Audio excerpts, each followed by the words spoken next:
chunky, never too skinny, always just right, and more room for your twigs and berries. Get the app and create an account now, or log in and register if you already have it. This opportunity is 100% solely intended for the greatest listeners in radio. Thanks for listening to the Ryan Kelly Morning After. You're hearing TMA all day on KPNT HD2, Collinsville, St. Louis, featuring the Ryan Kelly Morning After live from 7 a.m. to 10 a.m. Then a full show replay from 10 a.m. to 1 p.m., followed by the best of TMA from 1 p.m. to 7 p.m. and another same-day replay starting at 10 p.m. Find the full schedule at TMASTL.com. Brought to you by Ryan Kelly at thehomeloanexpert.com, the most efficient mortgage process you'll ever experience. Hey, it's Jackson for Rosalita's. TMA listeners know that Rosalita's Cantina has the best patio and the best Tex-Mex in town. From tableside guac to piled high nachos, the amazing menu at Rosalita's is full of classic Mexican dishes. Plus, it's always time for a margarita, and Rosalita's has the most delicious house and specialty margs in town. Enjoy happy hour specials Monday through Friday from 3 to 7, and let Rosalita's cater your next event. Check out rosalitascantina.com or visit the downtown or DePere location today. Time to get your fiesta on at Rosalita's. Doug Vaughn here, along with the home loan expert, Ryan Kelly. I notice you're awfully fast. I've seen you running down the street down Brentwood Boulevard. You're fat. You're a fast gentleman. Yes, I talk fast, too. Yes, I know. Where do you get the energy? I don't know, man. I don't even drink really coffee. I was born with it. You know, when I was a child, it was probably an issue because I was pretty hyperactive, running all around the school, hiding under the desks, doing all kinds of stuff. But I learned how to channel that energy in my 20s and really put it to good work. And that's the birth of the home loan expert. A lot of energy goes into that. And the Keep Climbing Foundation, you know, a lot of my energy gets poured into there. And then everything else, my wife and my 3 babies. But speaking of fast, I got some breaking news. What is it? You want to drop it? Yeah, sure. Drum I don't roll, have it. It's anything? yours. TheHomeLoanExpert.com, home of the 10-day closing guarantee. Oh, for heaven's sakes. 10 days, I'll close your loan, refi or purchase. That seems fast to me. Super faster than I run down Brentwood, I'll tell you. It's quick. It's quick, though. Buying a home, thinking about a refinance, I can make that happen. 10-day closing guarantee. You'll be in the home of your dreams by the end of the month. Apply online today at TheHomeLoanExpert.com. Rise and shine, St. Louis. It's the Ryan Kelly Morning After on KPNT FM HD2, Collinsville, St. Louis. At the Morning After STL on YouTube and on TMASTL.com with Tim McKernan, Doug Vaughn, Iggy Strode, The Plowboy, and Action Jackson. 7:07 in St. Louis. You're listening to the Ryan Kelly Morning After on 105.7 HD2 FM, The Potted Plant. Preset it, then you can listen to TMA all day, all day. It's awesome. Yeah, nice. Thanks. It's the Michelob Ultra Studios, Munganess, St. Louis Acura, Alton Toyota, 7 o'clock hour. Timothy Michael McKernan, Douglas Sullivan Vaughn, the Plowhawk, and Action Jackson with you. And Iggy has just entered the studios. Oh, just got here.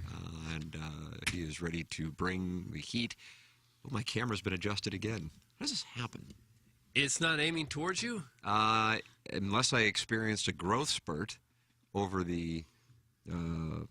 Yeah, it's a little high. It's aimed a little low. You're sitting a little high. I think it can tell that my nipples are pierced. I can't. You want to change chairs? That'll put you a little lower. Well, I'm sitting on 3 phone books. That's probably... I could maybe reduce it to 2 phone books. Just raise that camera a little, Plowsy. Get over there. All right. Use the joystick, brah. Check out my joystick. Oh, there's a good one there. No, take that one off. Things are happening, Well, Doug. That's all I know. You can text in Engineer Design Facilities. Text inbox 314-881-TMA5. You can call in the Steve Schmidt Kia of North County phone line, 636-9004-TMA. Or you can email in Design Air Heating and Cooling email today, the morning after at InsideSTL.com. Oh, I just saw this on the captain's log. Doug, this is huge for the show. What? Fan page club champion Chris Heck will be in studio at 8. Oh, he will be. It's the first guest we've had in months, and it's a He's coming for his trophy private and the citizen. sport coat. And we're going to spend an hour with him going through his matches. Oh, we don't need to do that. And he Just gets a the quick brackets, too. ceremony. He doesn't get those Sharpies, though. Take those back. Yeah, you're going to need those.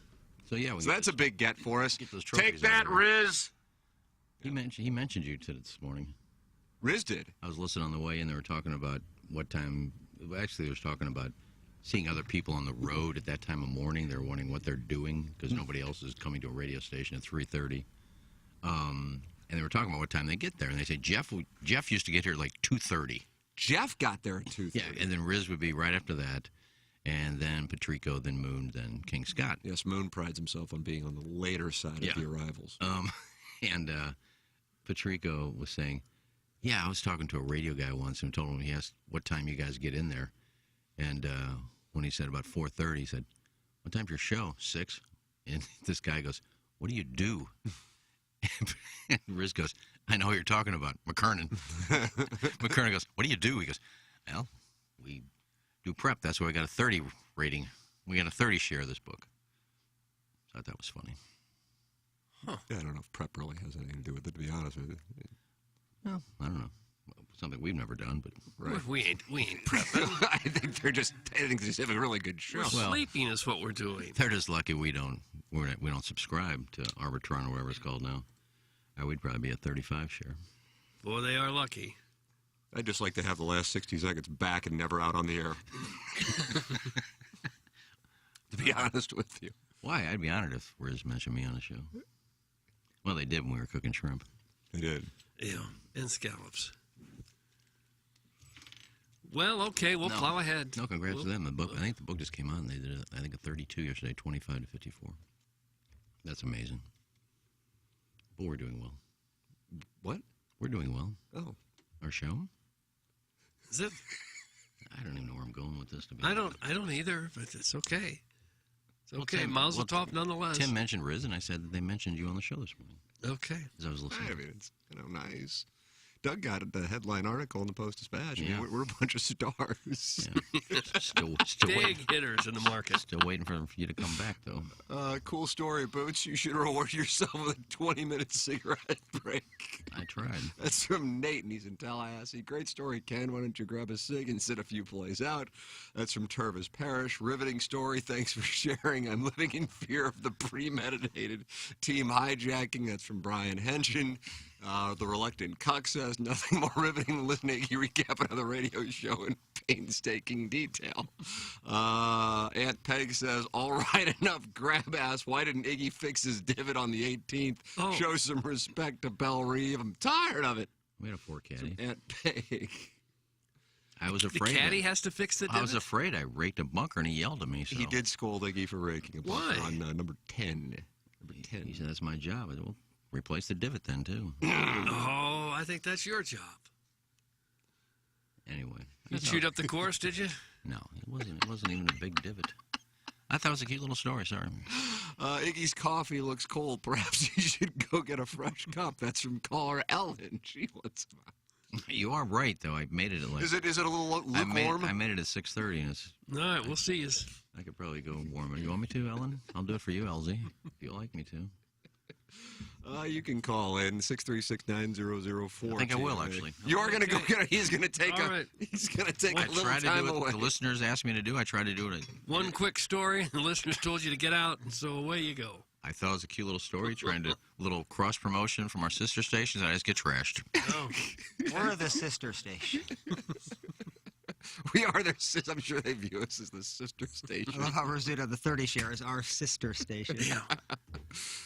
Oh, God. Pouty, pouty, pout, pout. That's from caller Ellen. She's not happy. And it's just, Doug, it doesn't matter how the program starts. No. They're not happy with us here. No, they're not fond of us. It's or the our Mung. act. Yeah, I understand. Munganass St. Louis Acura, Alton Toyota, sponsor of the 7 o'clock hour. Doug, you're a big fan. Tell me about it.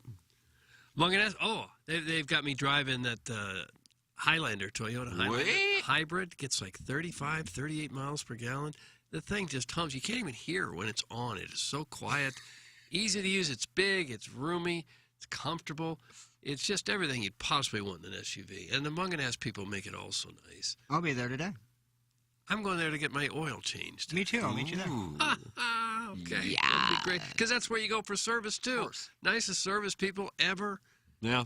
You just can't go wrong. Whatever you need with car related, you cannot go wrong going to Munganess.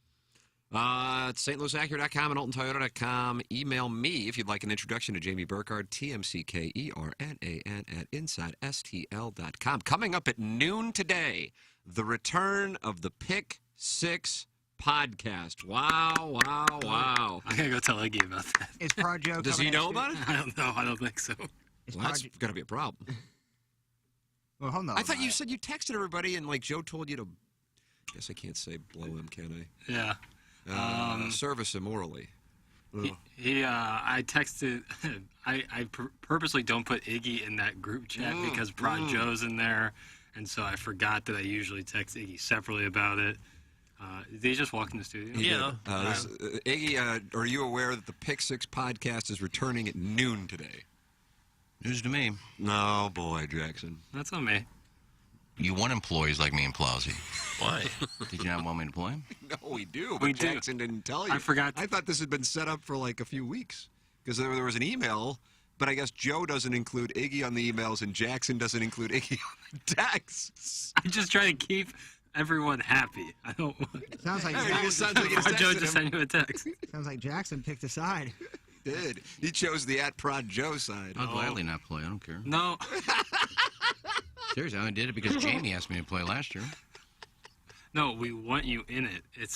So I text Prod Joe, G-Unit, and Gangster Pete, and I keep you out of it because I don't want you and Joe trading barbs when I'm trying to get some business done. And I forgot to text you or talk to you about it yesterday. And that's on me. And Prod Joe not including you in the emails has nothing to do with me. Yeah, but I'm saying if I mean, don't be a dick. Not you, Joe. Come on now. I mean, if you're going to be in charge of this thing and you send out emails and don't include me. Now you're mad at Jackson. I said not Jackson, Joe. But to be fair, I'm in charge of like logistics behind it. All right, well, who sent out the email? Joe, but I don't have much of an explanation on that.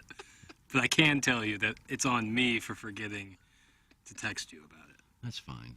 But noon, I'd figure that you can, will be 25 minutes. Same setup as last year. I mean, how many games are we picking? There's no football games. 3 futures bets. TV. I don't want to. 3 futures bets. All right. And what are we using again? Just. Use the DraftKings Sportsbook. Use the DraftKings Sportsbook. All right. I don't even know. I don't even want to do it. I only did it because Jamie asked me to do it, and I'll do anything Jamie asked me to do. And Jamie hasn't texted me about playing, so I don't care. I've really grown tired of Mike, okay? Yeah, I'm tired of Neither Joe. is Jackson and neither is Joe.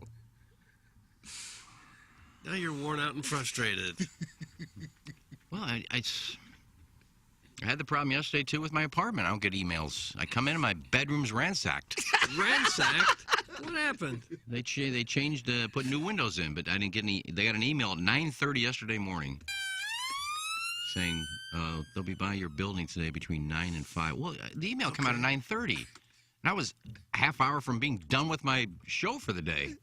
And then I was going straight to the golf course. I didn't check email. I get home, I thought somebody busted into my apartment. Well, did they really ransack it or just replace the window? I have a shoe rack that's next to the window. That was out in the hallway. And half the shoes were out of there.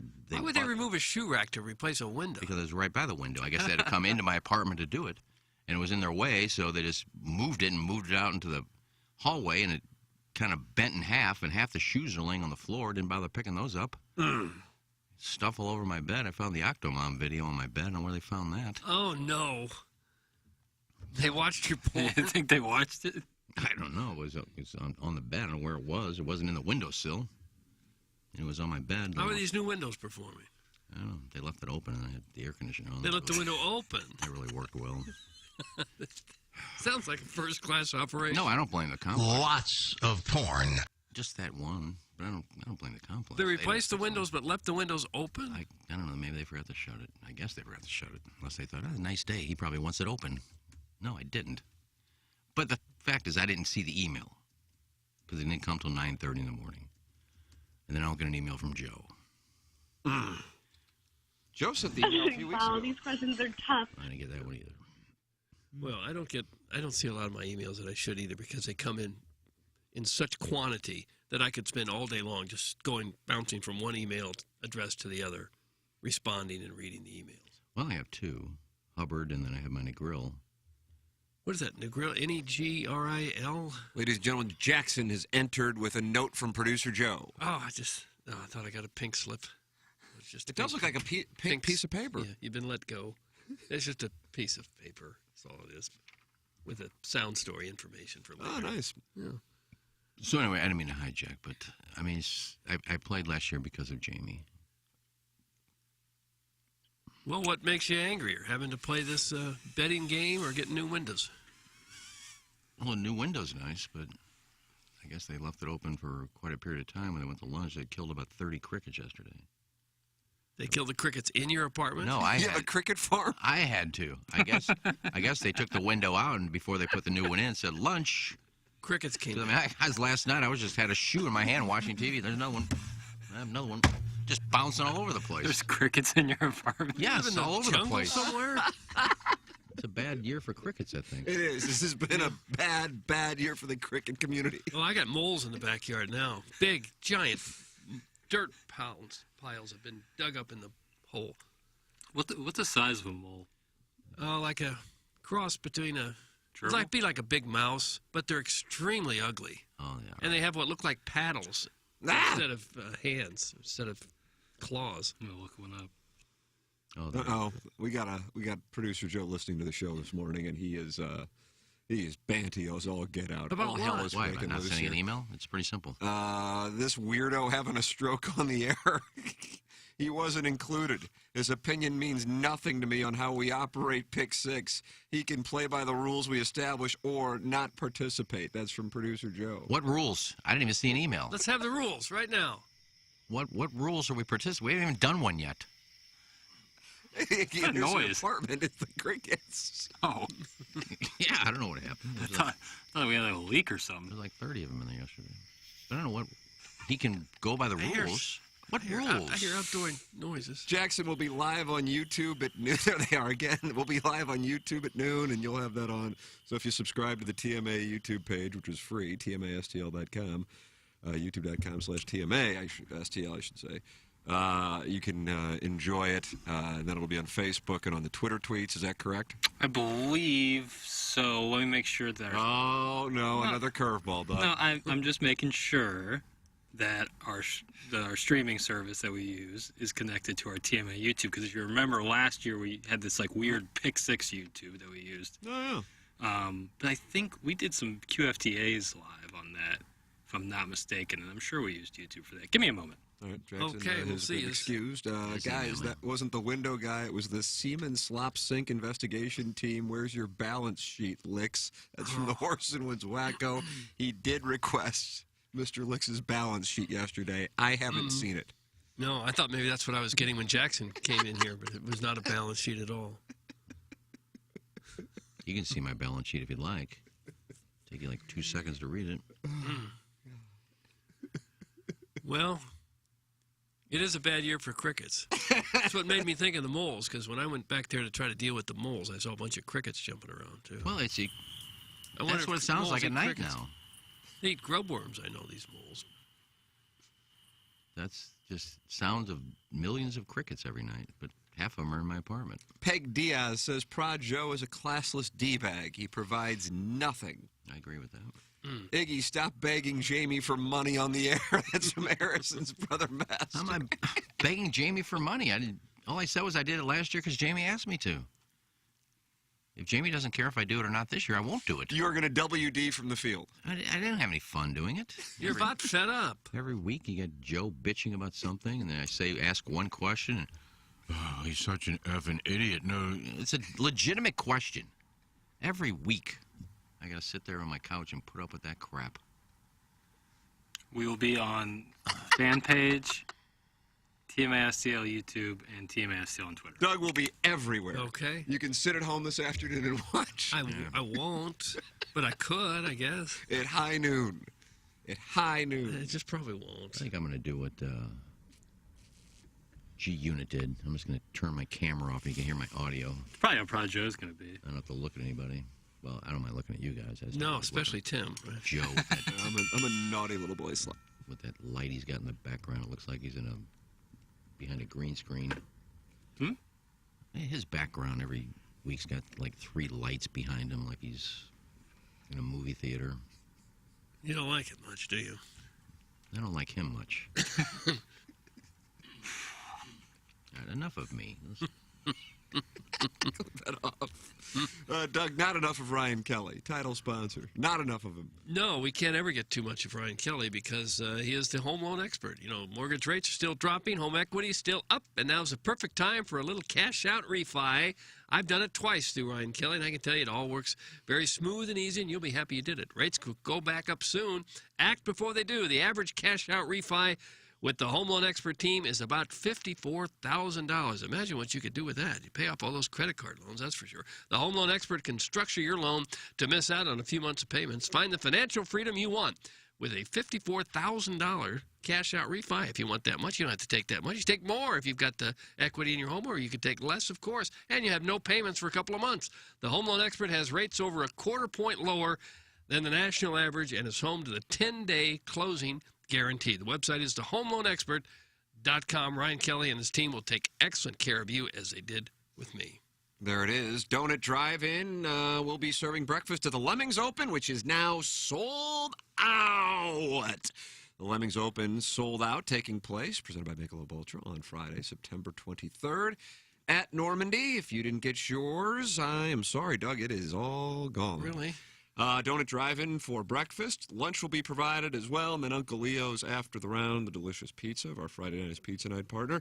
For over 60 years, Donut Drive-In has been serving its loyal fans some of St. Louis's most beloved classic donuts: apple fritters, cinnamon rolls, custard-filled, jelly-filled, long johns, glazed, and much, much more. Over 50 different varieties, hand-cut, made on site, and unchanged recipes for decades. Stop in, browse the display case, and pick your favorites, or visit them online at donutdrivein.com to place an advance pre-order. Donut Drive-In at Watson and Chippewa in South City, all occasions, all varieties. Donut Drive-In, always. Text into the program, 314-881-TMA5. Save it in your phone, and now you're just communicating with us via the Engineered Design Facilities text inbox, or you can use the TMA STL app. Download it. It's got everything. It's got Pepper and Genie. It's got Balloon Party. It's got the Tim McKernan Show podcast, and it's got TMA STL. And you can use it to communicate with the hosts, the entire show, one particular host, whatever. It's there for you. And we put up polls, Doug. What's your Gallup poll that you'd like to put up today? Well, it can't be a Gallup poll unless it's done by the George Gallup Organization. Otherwise, we're stealing their name. I don't know that I have a poll in mind, really. I guess I could have thought of one. You want me just to come up with a poll right now? Mm-hmm. Will Albert get 700? Yeah. Yes! There it is. Okay. All right. All right, there it is. It's in.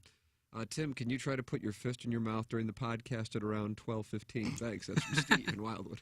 Well, the pincers would fit in there, wouldn't they? I have a tiny little hand. I can barely type because the hands are so light. I'm gonna They try don't right now. strike the keyboard. Jackson's back there fisting himself. Oh. Can't do it. Can't do it. Guys, I bet Prod Joe shoots less than 100 at Belle Reve. Thanks. That's from King Fupa. Oh, how'd that go? Well, Doug, unfortunately, Iggy was sitting at 94 as we approached the 18th tee box. Yeah. The over-under set by Las Vegas, 99.5. And there were a few wagers placed. I don't recall what they were, but I recall that the over-under was 99.5. Let's pull up his tee shot on the storied Okay. 18th. That's and a terrible break. Terrible How'd it break. go? It was a terrible break? Yeah. It should have been in the fairway. It hit the Well, top. why didn't you hit it in the fairway? It was cutting right to the fairway. It hit the top of the bunker and rolled backwards instead of forward into the fairway. Well, if your tee shot hits a Backward. bunker, it's not really It didn't a hit. bad It hit the break. top of the bunker instead of going forward in the fairway. Bounce, bang. Well, you never back in know that if you're bunker. going to hit it in the bunker. So it was a bad break. So, unfortunately, Doug, the player is now lying one Yeah. in the fairway bunker. Iggy was able to get out of the fairway bunker, and now, what would you say you were sitting, lying to how many yards from the pin, according to our caddy, Stan? Stan. I think Stan the caddy. I think Stan had me at 165. 165 out, Doug. At this point, it turns into a par 3. Yeah. Let's get on the green, let's two-putt, and let's fire a 99 and collect our winnings. The video has been posted on the Twitter tweets and on Instagram and on the TMA fan page if you would like to take a gander. Yeah, it's all over. And Iggy, I was shooting the video, And Iggy turned to the camera, and What did he do? And he showed a 6-iron and said something along the lines of, "This proves that I'm not effing nervous." He kind of berated the camera crew. Well, why? Holding a 6-iron shows you're not nervous? No, the shot. I said the shot will prove it. There's no nerves involved in this. What And I happened? apologize for the cussing on CBS. On CBS. We were simulcasting with CBS. We were in a commercial break. Oh. And unfortunately, a ball that Iggy says he hit well just went right to the right and caught the front right green side bunker. Second bunker. So now we got to get up and down. And Doug, I know you were watching. You saw how far back that pin was. It was pin placement E. And therefore, Iggy was really going to have to blast that shot out of the green side bunker to get it up on the top tier and give himself a chance for the up and down. Iggy ball was well struck. It released on him, though, Doug. You noticed that spin forward as opposed to a little sauce backwards. And then that led it to just trundling into the rough, leaving him about, Iggy, would you say, about a 22.5-foot putt downhill, left to right, and you decided to putt from the rough. Yeah, it was in the rough by about Texas a wedge. quarter of an inch. But I had a tuft of grass Tuft. right behind the ball. I almost had to top the ball to get it. It would have been a very difficult little chip, too, because I had maybe 6 inches of fringe to get over. That's it. That's how close it went into the rough. And I just left it about 5 feet short. Well, you left it short? Well, You had to make the putt to get to 99. You left it short? I couldn't get a club head on it. A lot of nerves at play. No, I couldn't get the club head, the putter head, on the ball because of the big tuft of grass behind Would it. you make the putt from there? Yeah, I did. I shot 100. Shot 100 on the nose, Really? and that means the over covers by a half stroke, and it just shows, Doug, how dialed in Las Vegas is. Right. They always seem to know. They always seem to know. All right, I got my dossier here with the bets, and so Oh, what do we have? Iggy owes it's Kathy $20. It's Kathy it's is collecting Kathy. $20. Now, Kathy, I don't know who you are, but Well, you know Kathy. all right, but just DM me and let me know Do I when know you want to Kathy? come by the station. Doug, and do you I know will- Kathy? Is it? I assume it's Ravy. He brought in the White Castles. Oh, that's his cat. Oh, God, Okay. he's great. Well, just let me know when you're coming by. Well, maybe you should seek him out. When Take him you're on this coming double by. salt You should ride. mail him a check. No, I'm not going to do that. Okay. No, I said I'd give you cash. I said I'd give you cash. So just let me know. You can come by the house, whatever you want to do. I don't Were there care. any other bets? Yeah.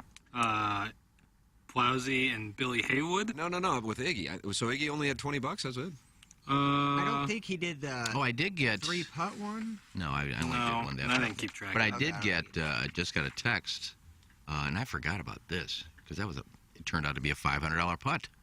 I forgot that the Illsider said if you break 100, I will donate $500 to the That was- Meyer Holy Foundation. crap! That was Worsen Woods Wacko. was it? It's Wacko. Who wants to see Mr. I Lix's forgot about balance that, sheet? too. Illsider was 200. Yeah, the Illsider just sent me a text saying that he donated $200. I thought he'd made the $500 bet, but I think he also said that if you don't break it, I'll still donate $200. Listeners are great. So the Illsider just donated $200 to the Megan Meyer Foundation. But Worsen Wood Wacko, I needed to make that putt for $500 for the foundation. I wasn't even thinking about it. Oh, God. I wouldn't have made it anyway, but Well, that was the nerves. no, it's just I had a terrible line. Oh. It was a great bunker shot. It's released. It was so great you couldn't get up and down from there. Well, You got out at least. I'll give you that. 'Cause well, a lot of times it takes. it was like a 40-yard bunker shot. Oh, was it? It probably was about 40 yards. Yep. I think I hit every bunker yesterday. You were in 18 bunkers? No, every hole it seemed like there was a bunker somewhere I hit. God, it was terrible out of bunkers. Anyway, I had a shot to break 100, and I did. And there's not one thing in my game yesterday that was good. Not one part of my game was good yesterday. Didn't drive it well, didn't putt well, didn't chip well. Par fives, my 3-wood sucked. I did nothing well yesterday. You look good. You need a sedative. And poor Flowsy. Flowsy was going to break both of them until he took a 12 out of the bunker. Oh, yeah, Plowsy, how'd you do? The wagers for the Plowhawk, the over-under was set at 104.5 by Las Vegas. In the front 9, I was Trending. Right at 52. He walked off the green, and let me tell you something, Bill. Doug, you remember number 9 for Tiger Woods' shot that you were able to capture. You were like 5 feet away from him That was a sick video. on number 9, and then he was able to birdie from what Doug describes as the hard pan. Plowhawk, I think, will be now known on that hole more than Tiger after he was able to hole a, would you say that was about a 6-foot bogey putt for 5 net 4. And Iggy and I were going up against Jackson and the Plowhawk. Plowhawk was receiving 18 pops. Iggy was receiving 17 pops. Jackson was receiving 8 pops. And Plowhawk's putt there was able to win the hole for Jackson and the Plowhawk, and that led to us having the front 9 of our $10,000 bet. And so a crucial putt for the Plowhawk, and he finished the front 9 at 52. So, Doug, if you do the math, he's trending toward a 104, which would cover the under. And then also, I don't recall who it was, but somebody wagered that he would go. He would take the over of 114.5, and was giving 2-to-1 odds on it.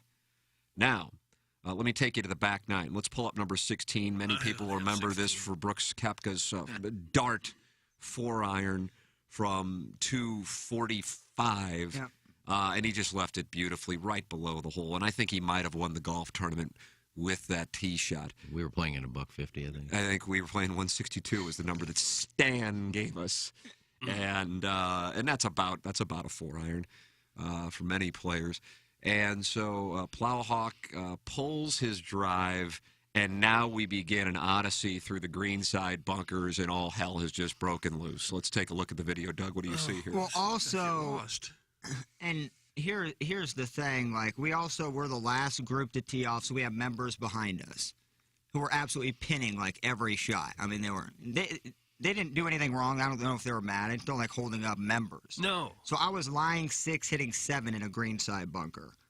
I more than likely probably would have gotten a 10. I just thought pace of play, picked it up, took a 12. I understand, like, that's, I mean, no, I agreed and accepted that. You were still in that bunker. It could have been I was still in that. 17. I don't know. I'm just kidding. But still, I mean, I had 5 more shots to get up and down. I decided, pace of play purposes, I'll just pick up and let's move on to the next hole. So I made that choice. It's not like I'm making any excuses, but it wasn't a legit 12. I just decided, this is probably a better time just to pick up pace of play. We have our 4 caddy with us, Stan. And he's starting to get on your nerves, I can tell. He has to clean that bunker. I'm just, dominating. So I just, for the sake of that, I just took a 12. So more than likely, if I would have played it out, the first hole, too, I had about a 2-foot putt. Doug, let's pull up number 1. Okay. What do you see here on his 2-foot putt? I had a 2-foot putt. Looks like a simple little putt. It's 2 feet. Every time we play golf, it's always, this was an absolute gimme. So I just, as JD was walking the pin into the hole, I just tapped JD. it in. And it, rimmed out, and that was, if I would have concentrated. What was he doing there? JD Martinez. No, he was our pro. He was a great guy. And a hell of a player. Yeah, hell of a player. John Daly? So that one putt was a factor as well. But still, melted on the back 9. Who was his Stan, and why was he chirping? He was fine. He was our 4 caddy. He was good. So you wound up with what over the course of the 115. Shot 115. 63 on the back, bro. It's like the worst golf I've ever played. Well, that course will do it to you. That course will bring out the worst you've ever played. The rough it is wasn't tough. that bad. I didn't really find the rough all day. I found bunkers. They put bunkers in the perfect spot. That's why. That course is a Tim, beast when you get in there. Tim, Let me get the gong. well, get ready, because I think Tim had 6 birdies, I think, yesterday. He had 3 in a row at one point in the front 9. Really?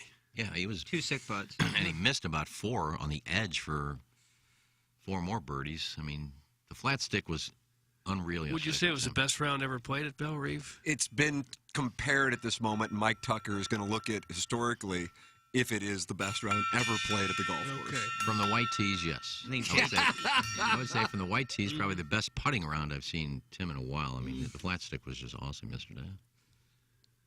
Unlike me, who I think I 4-putted from 100 feet. That cost. You did have a couple like monster marathon putts. I had a 100-footer, and I think I 3-putted from 80 feet another time. 100-foot putt. We did. Easily. When we got up to the green, I said to Stan, I said, I would imagine that's 100 feet, and then I don't know what he was, I guess he shot it, so it was 30 some odd yards. So Doug, with the math, able to calculate, that's about 90. I think it was 92 feet.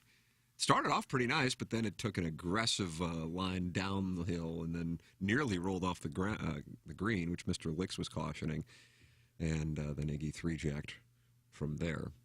So listen, if you would have 2-putted that would have been outstanding. I mean, for real. Yeah, but if I just 3-putt it, then I win my bet. See, me and Iggy both lose by a half. I mean, that just shows, Doug, this Las Vegas knows what Yeah. they're doing. I know they do. Yeah. I know. It's uncanny. sometimes. Jackson's over-under was 92.5. Am I correct, Jackson? played Yep. well. And you shot an 86. Mm-hmm. He crushed that. Yeah, he played well. So he shipped that. played really well. And my over-under, I believe, was an 86.5, and I shot 77. Yeah, that. And but Jackson and the Plowhawk won the Nassau. They won one up, Doug. I had a birdie putt on 18. Would you say that was about 15 feet? I wasn't there. I don't know. Another one burned the edge. Oh, Jackson no, that one was carried not the- even. That was not Oh, even. that's right. That was a misread on Stan's part. This Stan is really getting on my nerves, and I never even met him. I saw a putt that clearly was going right to left, and he had me aim left, and I took it. Bless that and guy. Get out of here, Stan. We don't need yous. Right when I tapped it, it just kept veering left. I'm like, man. You're giving us bad advice. He was good, though. It's it, man. He doesn't know the break of the dance If it weren't floor. for Stan, I'd have probably lost about 6 balls. He knew exactly where they were. I just can't see. I lost 2. 1 went in the drink. Oh, Stan was fun. I love 4 caddies. They make things so much easier. give him a Guys, nice tip. Yeah, we tipped him. Oh. It was in that video, Stan looks completely Yeah. worn down after Oh. 6 hours. We of beat his fixing ass. craters and the video of Iggy's third shot on 18 from approximately 165. I was able to capture Ken's shot after berating the camera crew. Oh. And really the audience. I think the ire was directed toward the audience who accused him of being nervous.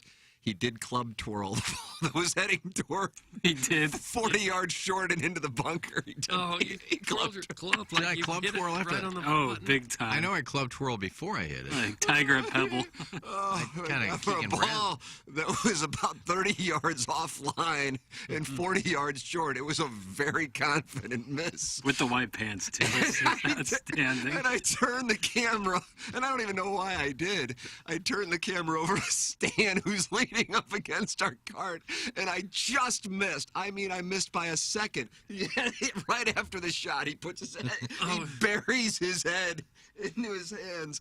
But what the audience sees in the video is Stan looking and leaning up like he's exhausted. But what had just happened, and I just missed, he put his head down, and he just shook his head, and I just missed it. Shook his head to say, "Oh my God!" Like the 19th sand trap, I got a rake from this guy. That's today. what it was. I was wondering why was he bothered by? Because he got to go rake another trap. And Stan would give, in particular, and then he would come over and like complain about it to me. He would give the Plowhawk a line on an approach shot, and Iggy a line on an approach shot, and they would just go the absolute opposite and hit it into the crap. Dude, this whole. So I was like on the left He goes- side of the rough. He goes, let's go. He goes, you guys are playing a $10 NASA here. I mean, we don't really need to. Yeah. He goes, I told that guy over there to go to the right. He hits it to the left. Now we're hitting into the carts in front of us. Do you really need a caddy to tell you which way to hit it to the green? Well, I you know where to hit it. It's if you can hit No, it or Stan not. is used to members, guests who haven't played there. Who I'm are- sick of saying it, Stan. who I are like don't want to hear another word about who are it. like 3 handicaps. I know where to hit it, Stan. You know, you're I telling- aim for the green, left or right. I'm not trying to hit it in the water. I'm not trying to hit it in the woods. I'm just not good enough. You tell an 18 handicap, put it out to the left, then you hit it to the left, but you cut it and it goes right. I mean, that's why I'm an And he 18 gets handicap. mad at And you. Jackson was right next to me. In my defense, I told Stan, I'm like, will you move a little bit because I'm going left. Now So he's in he- the way. Plowsy was like Tin Cup. He was like, I'm not going right of those trees or left of those trees. I'm going over those This trees. tree, like 20 yards in front of me, there's no 90% way of I you. could get my pitching wedge that high, let alone my 3-wood. And like I'm not laying up in this hole. At this point, it's over. I'm aggressive. I don't give a crap. Right. I see an opening. I was like, hey, Stan, move. And I bombed it left again. And he goes, man, I told you to go right. He did. He was so pissed. Well, let him be pissed. He's not playing. He was like, Plowsy, you should definitely go right. And I was like, Oh, no, yeah, I'm going left. He Playing kept, to please Stan? he kept begging. Get him out of here. He literally had my pitching wedge in his hand to like hand it to me. Like Let him hit the shot. He was basically telling me this is the only club you should use right now, and I bust out the 3-wood. And he was pissed. Let him be pissed. Never seen more 3-woods out of thick rough than Plowsy yesterday at Bell Reeve.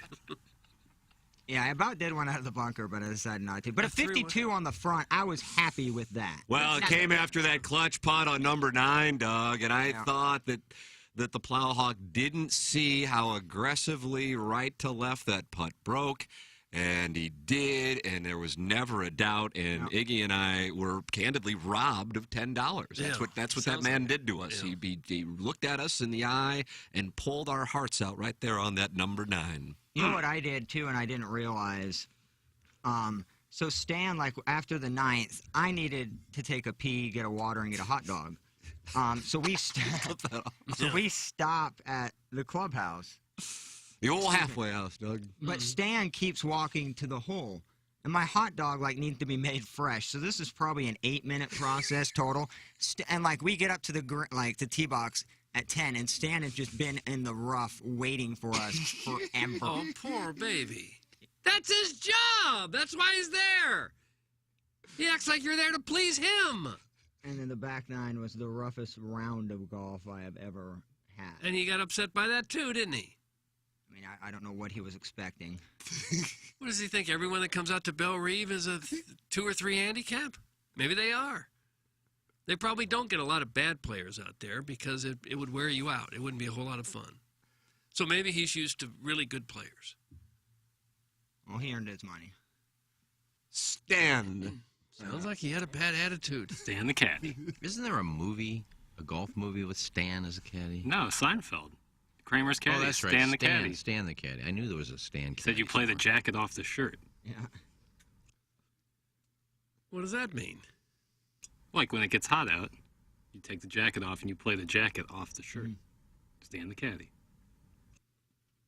That was a good Play one. the jacket off the shirt. Well, we want to thank Jim Woodcock and Mike Tucker and everybody at Bell Reeve for having us out. It was a good Yeah, it was day. a lot of fun. It was wonderful. It was a great. I mean, that weather on August 24th in St. Louis. You know what I say, Doug? What? Forget about it. Yeah. Unbelievable. You should forget about it, yeah. BMW Championship coming to St. Louis in 2026. I don't know. I don't know if I'll qualify. And I know a lot of people are kind of expecting me to be in the field. But I don't know if they're going to play that event from the white tees. And that's the thing that I think could affect. That, and you're going to have to play some events leading up to that to get into the top 7. Right, but I think on Monday qualify. I should anyway. I don't think you can for that. It's the top 70.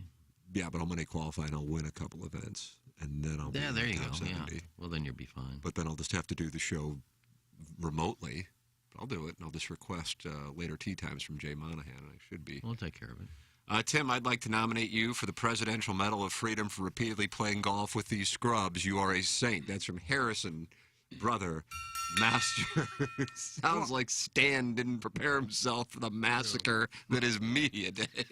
Well, I don't think it was. What he was I don't think we expecting. played that slow. But the thing was, there were bets on the line, so like we putted everything. The out, first like, few holes, I mean, for real, I was thinking to myself, I'm like, okay, this is going to be egregious because there is a group, and it wasn't media behind us; it was members.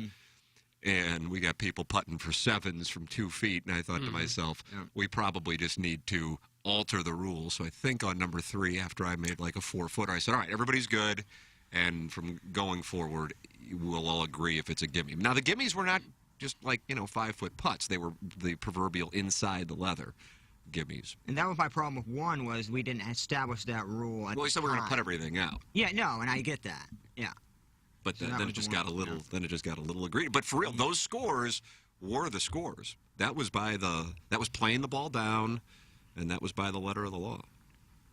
So Yeah, if you thought that I cheated or I was going to cheat, we could have just turned the camera off and I would just give me a 5 in this hole. I'm going to beat 100. Well, you saw what happened.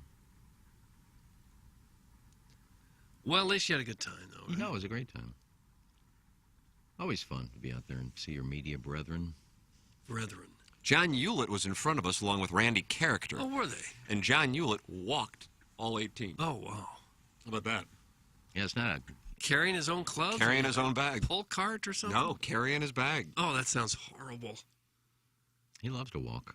I love to walk too. That's not. I mean, that That's- event and that wasn't the situation where I would do it. But yeah, I love to walk too. You burn like 1,500 to 2,000 calories. That course probably even more. Yeah, Stan was actually lecturing him too. Well, didn't lecture sure to his he face. was. Didn't lecture him. He was lecturing to us about how he was carrying his bag. He's got that bag too far down his ass. It's got to be up here more. Okay, well, it's just This Stan's a know-it-all. Stan. Oh, he stopped giving me advice after that. After number 12. Yeah, after that, Plowsy got, and was that so I got the good. residual of that because he wouldn't give me any numbers either because Plowsy and I were on the same cart. But then I He was dropped it. not happy with Plowsy when he went. But then I dropped it and hit a dime piece. You did, So- you did. Plowsy says, one thing, but that putt on 9 was Doug, let's pull that was up. everything. Let's pull up I 9. don't want to. We Well, it ended needed up that being a so lot, bad. yeah. We needed that so bad. Was it Stan's job to be mad at the people he's working for? He wasn't mad. And he wasn't wants mad. money from you, too? He wasn't mad. I mean, You know what, Stan? After I had a rough 3-hole stretch in which I kind of hosel rocketed a 9-iron into the creek. Doug, let's pull up number 13, the 18th handicap, and this really cost us here because the Plowhawk was getting a pop and Iggy was not. And the Plowhawk was able to negotiate a 3-putt 4, but that means he was on. Jackson was out of the hole. As he said, he hosel rocketed one into the creek. And me and Iggy both got a 3, and we halved the hole because the Plowhawk got a 4, net 3. Jackson, let's take us back to 13 and your hosel rocket. Yeah, so I just fired it dead right. And I think the hole before Stan said that the whole group was leaking oil. He did. He said to me, he goes, your guys are leaking oil out here. Well, it's a monster. It's a grind. Like a 9, I was. Yeah, and so I didn't like my third shot at that point, chip to the green. I think I was still out forever on the green. Yeah, I didn't think that chip was that bad. You were really hard on yourself. Well, it was on the top of that hill, and I wanted to get below the hill, so I didn't have a crazy downhill putt. But I was lining it up, and Stan could tell I was a little disgruntled, and he came up to me. He's like, "You good, big fella?" I said, "It'll be all right." Doug, see, Now there you he's go. a psychiatrist. And he said, This Stan. "I said, yeah, stuff Who does he happens." think he is? He goes, Why don't you go on the PGA Tour, Stan? Better yet, go to the Live Tour. Go just for the money. Be a 9/11 denier. Go. Nice, Monahan. and he says to me, and he just goes, "You got this," and that's all I needed. And then after that, I turned it on. So shout out to Stan the caddy. He didn't like Plowsy. He did not like my playing partner. Well, I mean, I didn't. I don't do think he anything to- disliked him, but he did not like you going left on that hole. Well, I here's didn't try to. here's the thing. It's my round of golf. Right. I mean, that's You're there to that's please all it Stan? is. I don't think so. Like, you can give me advice all you want, but I'm shooting a 110 at that point or whatever. Like, dude, just let me finish.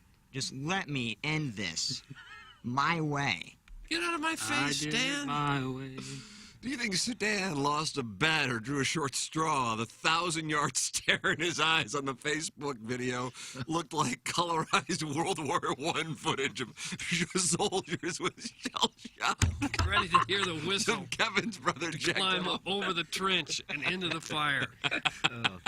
I am so upset that I missed by a second his head go down when Iggy club twirled his 40-yard short block right shot into the greenside bunker after turning to the camera and berating me and the audience for thinking he may be nervous. Well, there was no nerves. Clearly they There were. was He hit that nerves. shot into the sand. If there was nerves, I would have topped it or chunked it or. This is bad depth perception. Right. I've been hitting it straight all day, so I. Did Stan have any relaxation cut it. exercises for you to try to get rid of the nerves? Well, He seems to know everything else. go look at the swing. That was a good swing. I've been playing everything straight all day, and I hit it straight, and it just cut. And JD, he would bomb one, go out and talk to people for like 20 minutes, and then it's his shot. Because like I would be on my fourth shot when JD was like still waiting to hit his second. Oh. Well, I'm sure you weren't the first two people to ever play out there that shot 100 and 100. I honestly didn't think like the 115 is eye-popping, but I didn't think I played awful. It was the 12 on 16, It was Doug. the And with the 12. pickup 12, it wasn't an actual 12, it was a pickup If 12. that's a and 6 or 7, then you're shooting well, it would have been an 105. 8 or a 9 at best. Or just making that like gimme putt on one. That brings you under 114.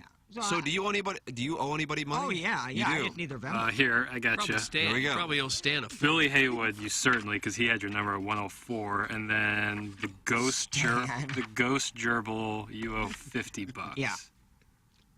Doug, the ghost gerbil. the hell is Stan that? was a great addition, though, because like it was very don't care for him. entertaining to kind of see him. You You don't know. need Stan in my But it was a media event from the White Tees. I think the expectation should have been low from the jump. Mr. Licks owes me 20. Oh, nice. Mr. Licks bet you? Yeah, he was like, oh, Jackson's going to go way over. Yeah, pay up, punk. Damn. And he'll probably tell you, just swing by the house and pick it up. The estate in Hundley. Yeah, I'll have to mow his lawn or something. Doug, do you think anyone's ever played Bill Reeve while playing partners share a sand wedge? Because me and Fozzie were sharing a sand wedge Oh, yesterday. probably so, sure. Most of the courses I play, you pull out of them bunkers. So Fozzie would go in the sand, he goes, Jackson, can I use your wedge? I'm sure there's a lot of wealthy members out there who spend most of their time at work, on the job, and aren't necessarily great golfers. I'm sure they see everything out there. I'm sure you had a sandwich in your bag at some point yesterday because mine just disappeared. Uh-oh. Some Oh, clubs no. were swiped? No, and I felt bad for Stan because He probably was no, there was swiped one hole I Dude had a I baby. didn't. I wasn't sure did I want to hit her 54 or 58. So He's I bought probably both. selling I brought stolen both with sand my wedges putter, on Facebook Marketplace. and then I go up to the green to decide which one I'm going to hit to chip. Then I put the other two down, and he goes, "Just hand them to me." I said, "Well, you've got like 9 clubs in your hand. You got clubs from everybody. I can carry my own clubs." So sure enough, Jackson's got 2 of my clubs in his bag. I got one of Tim's in my bag. I got a Plowsy club in my bag. 2 of my clubs are in Plowsy's bag. I mean, they're all over the place. At one point, I said, "Has anybody seen my 54, my 58, my wedge, and my 7-iron?" Where are they? Yard sale. Stan was out in the fairway with all of them in his hand. That bastard! He's taking your clubs now. JD goes, Can he do anything right? JD goes, he was forecatting way down the other fairway. JD goes, Stan's got like 4 in his hand. I go, okay, well, I know where they're at. Poor guy. Just trying to help him out. Like when I raked the bunker, I was just trying to help him out. I don't You're like not it. supposed to do that. What? I've never raked a bunker before? They tell Did he know you explicitly. carried on the LPGA? I did you not bring know that that. up? I should have told him. I said, Tell "Look, him. I've raked many of bunkers, buddy." You caddied a much higher level than he was caddying yesterday. No, he was a fun dude. Well, he was Doesn't good. He sound was like good. it. He was good. Man, He helped out a lot. He was tired of raking bunkers, and when one final shot was fired after a club twirl into the bunker on 18, he was hoping so badly that the player could reach what is about a 3,000 square foot green on 18, and then he club twirls it 40 yards short and 30 yards offline. I gotta go look And at Stan was exhausted. I saw Stan. His expression. I didn't see the club twirl. I'll have to go back and look at that. God, a lot of activity in the engineer design facilities text inbox. EDF's fire division Man. is now testing, inspecting, and maintaining the fire system on all commercial kitchen and restaurant hoods. If you have visibility to your company or place of business's commercial fire alarm and panel and system, please email fire@edf-rg.com and they'll have a technician come out and provide a free evaluation of your system and offer the most competitive contract pricing in the market. You can also check them out anytime at edf-rg.com, the official commercial fire alarm services and solutions provider of TMA, Engineered Designed Facilities. You can be watching on YouTube. Plenty friends of the Feather are. YouTube.com/TMASTL. And I see Mark Hanna of Evergreen Wealth Strategies in there. He says he put these nitwits in their place. I'm a Stan. That's from Mark I don't Hanna know. of Evergreen Wealth Strategies. I don't think Stan's a caddy's caddy. Can somebody put a meme together of me twirling the club? Because I don't think it happened. Doug, can you put a meme together of Iggy? You think I know how to do that? I can No, barely some- sign into my email. Some of our listeners do. That's what I'm saying. Make a meme? Well, what is it? A GIF? What are you looking for? What's the one? What would you call the one that Tim? With the lady dancing? That's a GIF. It's a GIF. A GIF. Okay. I want a Some GIF. people call it GIFs. I want a GIF of me with the follow through and the club twirl. Well, you Yeah, just but have you to do actually it. need the ball landing 40-yard short in the bunker to make it like. You need like a shot tracer. You need Yeah. that edit. The shot tracer on that would be great because it would just peel off, right? Guys, will there be a fundraiser for Stan? While I'm sure Tim tipped him well, Iggy probably stiffed him with an Octomom VHS. That's in the YouTube channel. I asked him if there was an ATM, and That was a moment.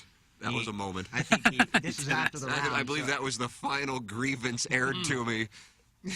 Did they have it? His Did they next have an thing he Your said, guy just asked me if there's an ATM here at Bellreve. he didn't even answer. He goes, "I could take you to your car." I think he was done. He wanted you off the babysitting. premises. They probably have an ATM machine there, don't you think? I will short that play. Some of the poker games or something they don't. I will short that play. I mean, I think at this point, a lot of people just use. I don't know. Yeah, I mean, but no, there was none on the. We didn't have Venmo, you know? Yeah, act of Venmo or Cash App. He act like I Yeah, acted but I if he think spoke for, Chinese. I think Yeah. lots This guy. of golf. This wagers. guy. Would you have had more fun without Stan? No, he was fine. I would have had more fun if I wouldn't have tore up a 63 on the back nine. Like the front nine, I put like 52 is fine for me at that type of course. I mean, I made some good shots through trees, and I'm sure you did. but the back killed me. Well, both holes, there were 2 holes that killed us in bunkers. On the front nine, I took an 8, and I was in the bunker in 2. I left 2 in the bunker, then put it on the fringe and 3 putted for 8. A lot of raking for Stan. Yeah, he was not happy there. I think that's the one I started raking myself, and he started yelling at me. No, I think you raked on 10, the 10. fairway bunker. Yeah, so that's, I mean, in the bunker in 2 and taking 8, that's stupid. Probably upset Stan for that too. Well, it was just one of like Jeez, you 15. didn't par the hole. It's I'm like really one of pissed. 15 times he raked a bunker on my part. OMG, did Bong Rip actually ask if there was an ATM? That's from Jonathan Titsworthy. Well, this was the last resort after I actively have Venmo or Cash App. I don't mind the question, Plowsy. They're all Right. over the place. I mean, and I asked if like does the counter do cash back? I mean, there's no gas station within like 4 miles of that place. No. Like you would assume that there's an easier. I mean, look, people who have money there bring money, so I get it. But I think just never for him to carry, act I just never carry appalled cash. that you would ask the question. This Stan, I'll tell you what. Yeah, he was fine. Well, I think Plowsy was upset with me, and I was just kidding because we got done with the round, and he says, "Well, I don't have any cash." I said, "What are we going to do if you lost the bet to me and Tim?" Well, it's like the 21st century here. I mean, there's like 8 different don't ways have you that. I can pay rarely somebody. carry cash, but I happen to have cash on me yesterday, so I was able to. I always have take care of cash because Stan. I don't have Venmo. Yeah. So if I'm going to go play golf, I bring cash because I don't have Venmo. So I'm probably the only guy in the country that doesn't have Venmo. No, Stan. I don't have it. Well, Stan too, I guess. I don't have it. I'm old-fashioned. I carry a little bit of cash in my. I always have a wallet. little bit of cash. You had that 100 I saw yesterday. Yeah, that was, Bill. that was broken down and almost gone. Oh. Okay. Well, after paying the caddy and paying the $20 I lost to Jackson or Plowsy, I forgot who I gave it to. Expensive day, after all. That was a fun day. Would you go out and play Bellreve and have a great time at Bellreve and spend $80? Well, not if Stan were there, I think. Poor guy. One of you boys couldn't help but notice when Sabretooth, Doug, who's Sabretooth? I don't know. Grabbed his love. Yeah, oh yeah, Doug. I don't know if you saw the video on 18. Iggy grabbed himself very aggressively after missing his putt. Now, wouldn't Stan have more of a problem with that than someone asking if there was an He didn't ATM? care.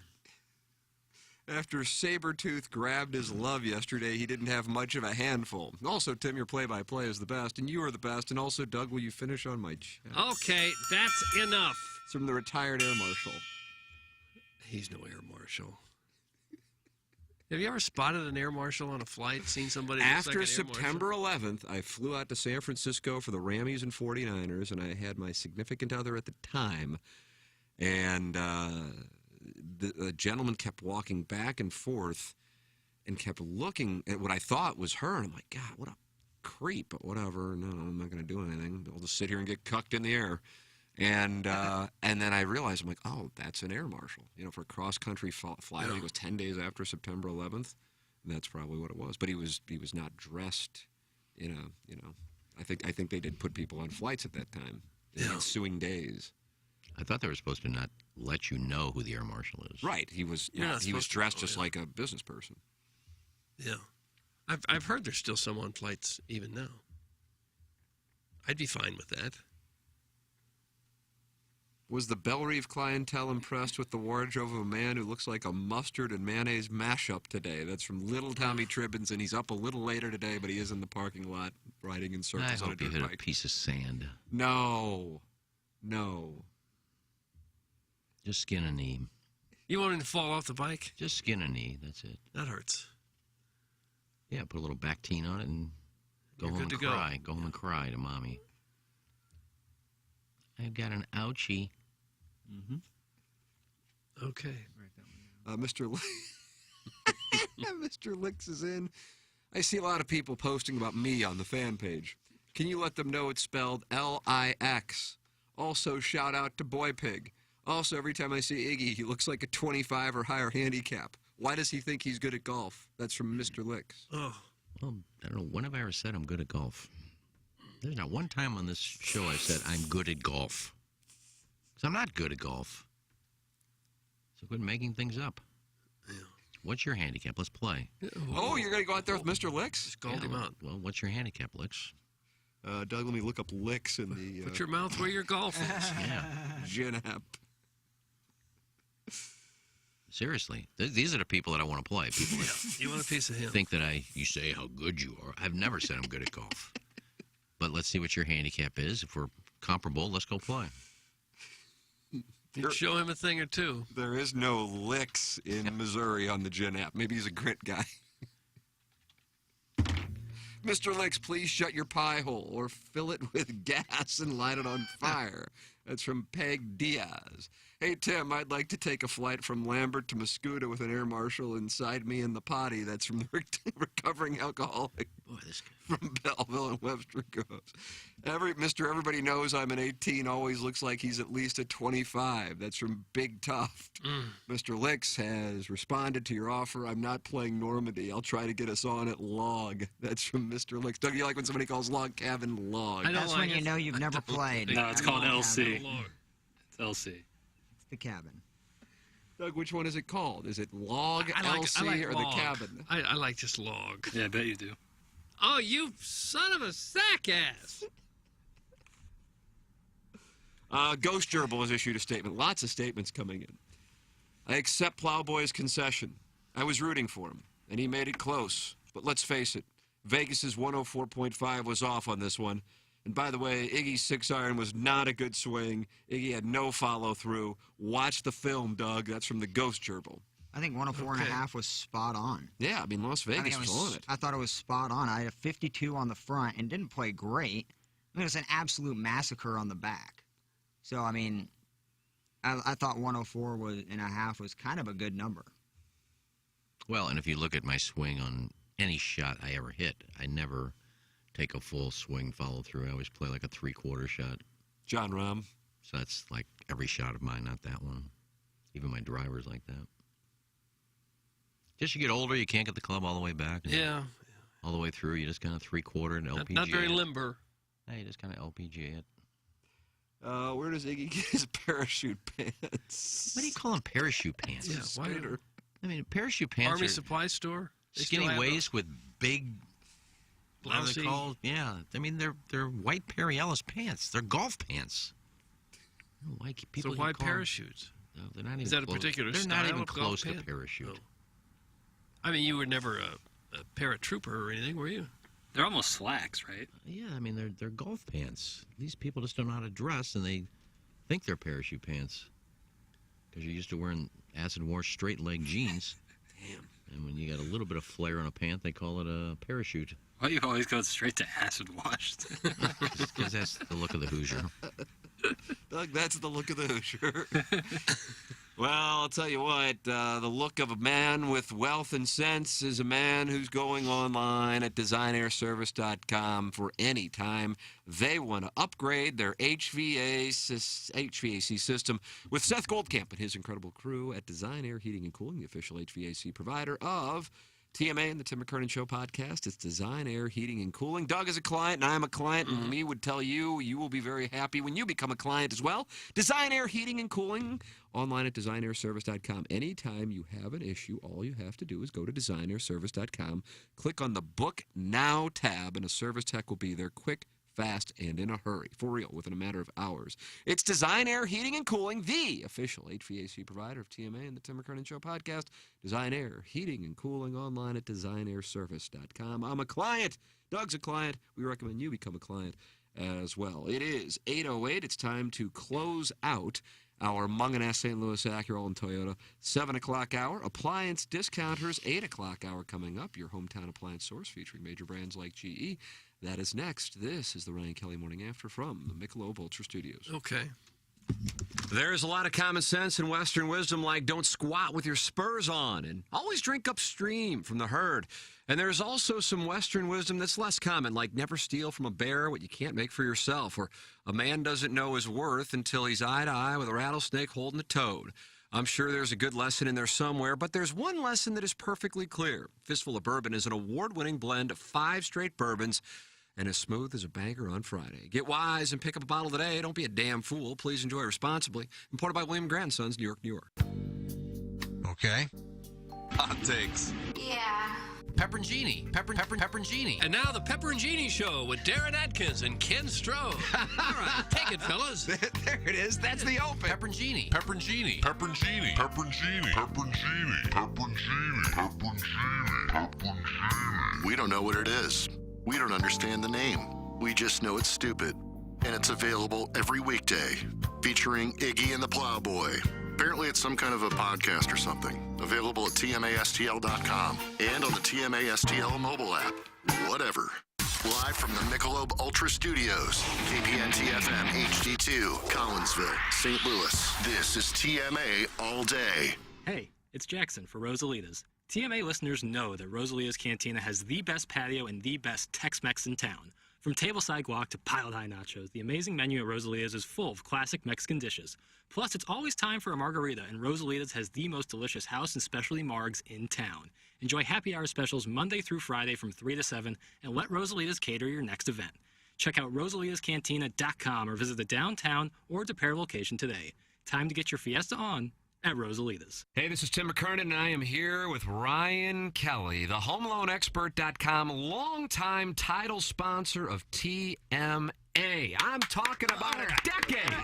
Well, the gallery is fired up here to see you, Ryan, and we are happy to have you. And you are always taking care of our audience, and now you're doing it in a way that is very appreciated at this particular moment in American history with the cash out refi. Not only are we doing the cash out refi, but I'm going to put a 10-day closing guarantee on it because I know that people right now need money like they've never needed it before. I totally understand it. I talk to these clients every day. People are seriously considering, do I buy groceries or do I fill up my car? Can we afford to go see our kids when they get out of school by flying there? Like, it's just crazy. So that cash out refinance, if you're a homeowner, now is the time. In fact, our average client received over $54,000 at closing with a simple cash out refinance, and I can close those in 10 days or less. Get the money you need today. Get caught up on the bills. Stop worrying. Visit thehomeloanexpert.com.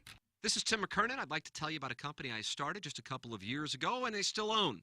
And it's called Sound Story. It's essentially a 1-hour interview that we do either in person or via Zoom with mothers, fathers, grandmothers, grandfathers. They come in and they tell their stories, education, growing up, and of course, family stories, the wisdom that they can share with their loved ones for generations to come. It's an audio heirloom. It's Sound Story. To learn more, go to mysoundstory.com. I'm as moist as a freshly baked Betty Crocker cake. The Ryan Kelly Morning After. KPNT-FM HD2. Collinsville, St. Louis.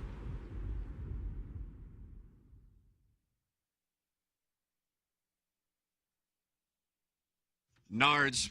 Welcome back, Ryan Kelly Morning After. Appliance Discounters, 8 o'clock hour. Appliance Discounters, your hometown appliance source featuring major brands like GE, Timothy Michael McKernan, Douglas Elvin Vaughn, the Plowhawk, Action Jackson with you. Iggy's only doing 1 hour. He has a deal in his contract where if he plays Belle Reve the day before and shoots 100, he only has to work 1 hour. So that was a specific clause in his contract.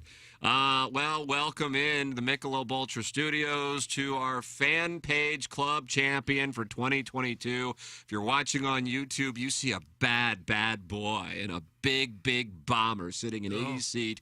YouTube.com/TMASTL. Ladies and gentlemen, Chris Heck is the Fan Page Club champion. It's unbelievable. It's unbelievable. It's fun to see, and it's exciting for you, and I'm sure your family to be the Fan Page Club champion. Oh, certainly crowning achievement, for sure. Oh, my gosh. This is it? This is the biggest moment of your golfing life? Oh, Doug, by far. Is it really? Absolutely. I probably should congratulate you as well, though, for your new deal back on TV. Yeah, he's going back full time. He wants to get more exposure. I'm not really coming back. I'm under contract there, but I'm not really doing much. But why did you want them to write about you coming back full time? I didn't. Why a 10-year deal then? It's not about me. Are you so desperate for exposure? I'm not desperate for exposure. Are you wanting to build your brand? I don't care about the brand or whatever it is. You get nervous during sweeps week? I'm not jittery. Big week. Chris, you were able to contain your nerves and negotiate what Doug said he thought was the most impressive group of participants ever in the Fan Page Club Championship. He thought this was a really strong field this year. Well, it was quite fun, I'll tell you that. Started with Chris Raby, tough opponent there. Then Plowsy. According to what I have, you won 6 and 5. So when you say tough opponent, what do you mean by the word tough? Oh, Raby, he'll try to get in your head constantly. Really? But he's wearing AirPods. He wears AirPods, so he's not really communicating with anybody. Just some looks. The looks, really. Yeah. And he wouldn't give you a lot of putts. And Oh, is that right? He's no gentleman, Doug. Doug, you like that, though. You don't believe in the gimme. No, the whole game is to make the putt, is to sink the ball in the hole, so why would you pick up? Well, So I made a lot of them on it. Where did you first start to play golf, Mr. Big Shot Champion? I started at Four Seasons, a little 9-hole course in Chesterfield. Oh, yeah, I've played there a few times. Oh, yeah? It runs through a neighborhood. Looks yeah. like you're in about 1950-something. Yeah. Exactly, yeah. I like that place. So, yeah, I grew up there. I worked there. So spent a lot of time just out there putting and going around and playing late at night. And it was great. I mean, it was great for a junior golfer for sure. Yeah. But, yeah, played high school golf at Parkway Central. A little bit of a Parkway brag Sub, right there. yes. I didn't like that. Central That's Corridor one of those guy. Jackson Marcana livery. I'm starting to get it now. Yeah, I don't like it. That's where I met your buddy, Deke Dotem, at Parkway Central. he Yeah, went he's there, too? close friends with Dotem. I'm texting him right now. No, he's close friends with Dotem. Love me some Dotem. Dotem's a ball striker as well. I don't know. His father's the Henrik Stenson of St. Louis. He's not. He isn't. What was the most challenging match on your Odyssey? Because you got Raby 6 and 5, you got the Plowhawk 7 and 6, you got Freddie Freedman, El Ocho Magnifico, 4 and 3. Is that right? Or no, you got Timmy Walters 4 and 3, and then you got Freddie Freedman 3 and 2. And you got a forfeit into the finals. Oh, that's nice. That helps. That's what That happens. helps for sure. And then a 4 and 3 against the Loomster to win it. Where did you ever feel like this championship was in question, or was it clear from the get-go that you were going to be wearing this incredible Nautica jacket? Well, Timmy, I was feeling it all summer. So Nice. I felt good coming in, and really I would say that the hardest match was against Eric the Loomster, just because I started off pretty slow, and Eric hits the ball pretty far. You know, we're playing 6,100 yards there, and he was piping every drive, so that's tough when he's having, driver wedge in every time as well. Ken is caressing you right now. If you're wondering where those hands are, I'm sorry, it's not Doug. But yeah, I mean, he's there was in and he's out. Yeah, Loomster was tough. I mean, he was, driving the ball really well, and so. And he's a 13 handicap or something. Or you probably had to give it. I was giving him 11. Wow. And so that was tough. Yeah, that's tough when you're giving 11 pops to It somebody who's hitting the ball well off the tee. Yeah, it kind of worked out to where the holes that I played bad on, he played really well on. And so, I mean, even if I did well, he was probably going to win that hole regardless. So the timing on that worked out well, but I made a bunch of key putts, and I don't know, I closed him out on Did he close him out on 15? 15. I don't know where you closed him out. But he put 2 out into the crap, and so it was kind of sitting pretty. It felt good at that point. No, and I locked it up and was going to put on this great jacket. Oh, and you know you're going to get the this trophy that for the most part isn't broken. That is really, really neat. The club was broken off the guy's hand. Iggy broke it getting it into the studio. Yeah. But you got the bracket. Dougie's the most excited about the bracket. Yeah, I thought the bracket was pretty cool. Yeah. Suitable for framing? Yeah. Be a big frame, expensive frame. I don't know if we're going to frame it. You're not? No. Okay. No. Dotem has issued a statement. He says, I'm honored to know Chris Ice Water Chest Hack and call him a friend. He's truly a special person. How about Ice that? water chest, Oh, wow. yeah. Well, how often do you play? You play like 2-3 times a week, do you, Sideburns? No, I'll play at least once a week, and then probably try to go hit some balls once a week as well. Get some work in. Then how far do you hit it up? Boy, I would be curious what the numbers are. What is TrackMan saying? Because Doug, I'm telling you, this guy's a bomber. I don't know. I mean, I can. Oh, he's going 3 bills. I can hit a 300 for sure, but I mean, it's I'm not the longest guy in a ton of groups. I mean, there's people that hit just as far as me, but What are you out on the Corn Ferry? they don't have the hardware. So Wow. He's got the same attitude Stan has. That damn caddy. Tim, you know it's a great championship match when one guy is giving 11 pops. Thanks. That's from Big Saggers. Yeah. Well, so how will you celebrate when you leave here? Yeah, what do you have planned for Big today? I imagine Champions any dinner? parade around Parkway Central's campus. well, the whole crew we're flying out to Vegas. We're just Oh gonna my do it God, big. they're taking that thing to Yeah. Las Vegas. Gosh. You Like the imagine Blues, just gonna go weeks on end. Cabana passing the trophy around with no golf club. I mean, what happened with your semifinal match with Guy? That was a showdown that Doug. I know you were saying that'd be fun. You want me to pick you up, or you want me to? Pick No, you I up? didn't want to go. And we were thinking that'll be a nice little showdown. That's a interesting question. We just couldn't find a time that worked. So I was available. I had to forfeit as well. I was available for any time that he needed, and we couldn't weren't get able it to connect. together. Yeah, the gentleman I had fitted to. He said, "Oh, you can just do it after the fact." And I said, "No. I wasn't able to do it in time." And he went on, and I think he played the Loomster. Yeah, he played the Loomster, and he lost to the Loomster. What do you do for a living that you're so available all the time? I'm not available all the time. Do you have any kind of job at all? I do. He makes head covers, Doug. the TMA STL head covers on the Oh, you do? TMA STL shop. Those are created by this gentleman right here, Chris They're so Heck. sick. You got me able to do one. Part of my income stream, but I work in commercial banking at a local bank. Oh, do you? No. I do. Okay. Shout out to Jerry Allen, the boss, for letting me get out for some of those matches. Did you get an envelope? Still waiting on the cash. Yeah, I was about to say, I think I probably am getting cash too, and I haven't gotten it. Who's supposed to give you the cash? I don't know. Who's supposed to give us the cash, Chris? I'm not running this. Iggy? Where is Ken? There's no The money. guy with the black The shirt. money's disappeared. Yeah, the guy with the black shirt. Yeah. I I think handed you him won my like card. $1,000, didn't you? 900, 800, I don't know. I was told 9. So. Okay, there Here you comes go. Iggy. He can answer And I it. thought I won like 150 or something. I don't know. Who's got the cash? Give me the loot. Give me the loot. Give me Ladies the and gentlemen, Ken Strode. Why would will Iggy be have it? He won't making- come in. Where is he? Oh, there he is. Ladies and gentlemen. Who's got the money, Iggy? He wants his money. He won $900. Who's got the money? Sean. I don't have it. Iggy says he doesn't have the money. Sean's got. Who's Sean? Sean Barnes. Good dude. Stan? You Is didn't he get at the money golf when- course? Is anybody on the phone? On the phone? On the What phone. phone? I What don't want to phone? talk No. to somebody on the phone. Oh, no one's on the phone. You're talking to Chris. Well, everybody stopped talking, so I figured somebody was on the phone talking. Well, Jackson said you had all the money, the prize money, to give to had the nothing winners. to do with this. What have you done with the money? Well, Chris. First of all, this is a committee that made the Oh, rules, no. and everybody Venmoed their money to the golf course. How do you like The golf Costa course House has got gift the money. cards? You didn't get your money? I have not. The money's gone. No, it's at the golf course. The trophy's broken, the jacket's wrinkled, and the money's gone. I have nothing to do with them. I have nothing to do with anything.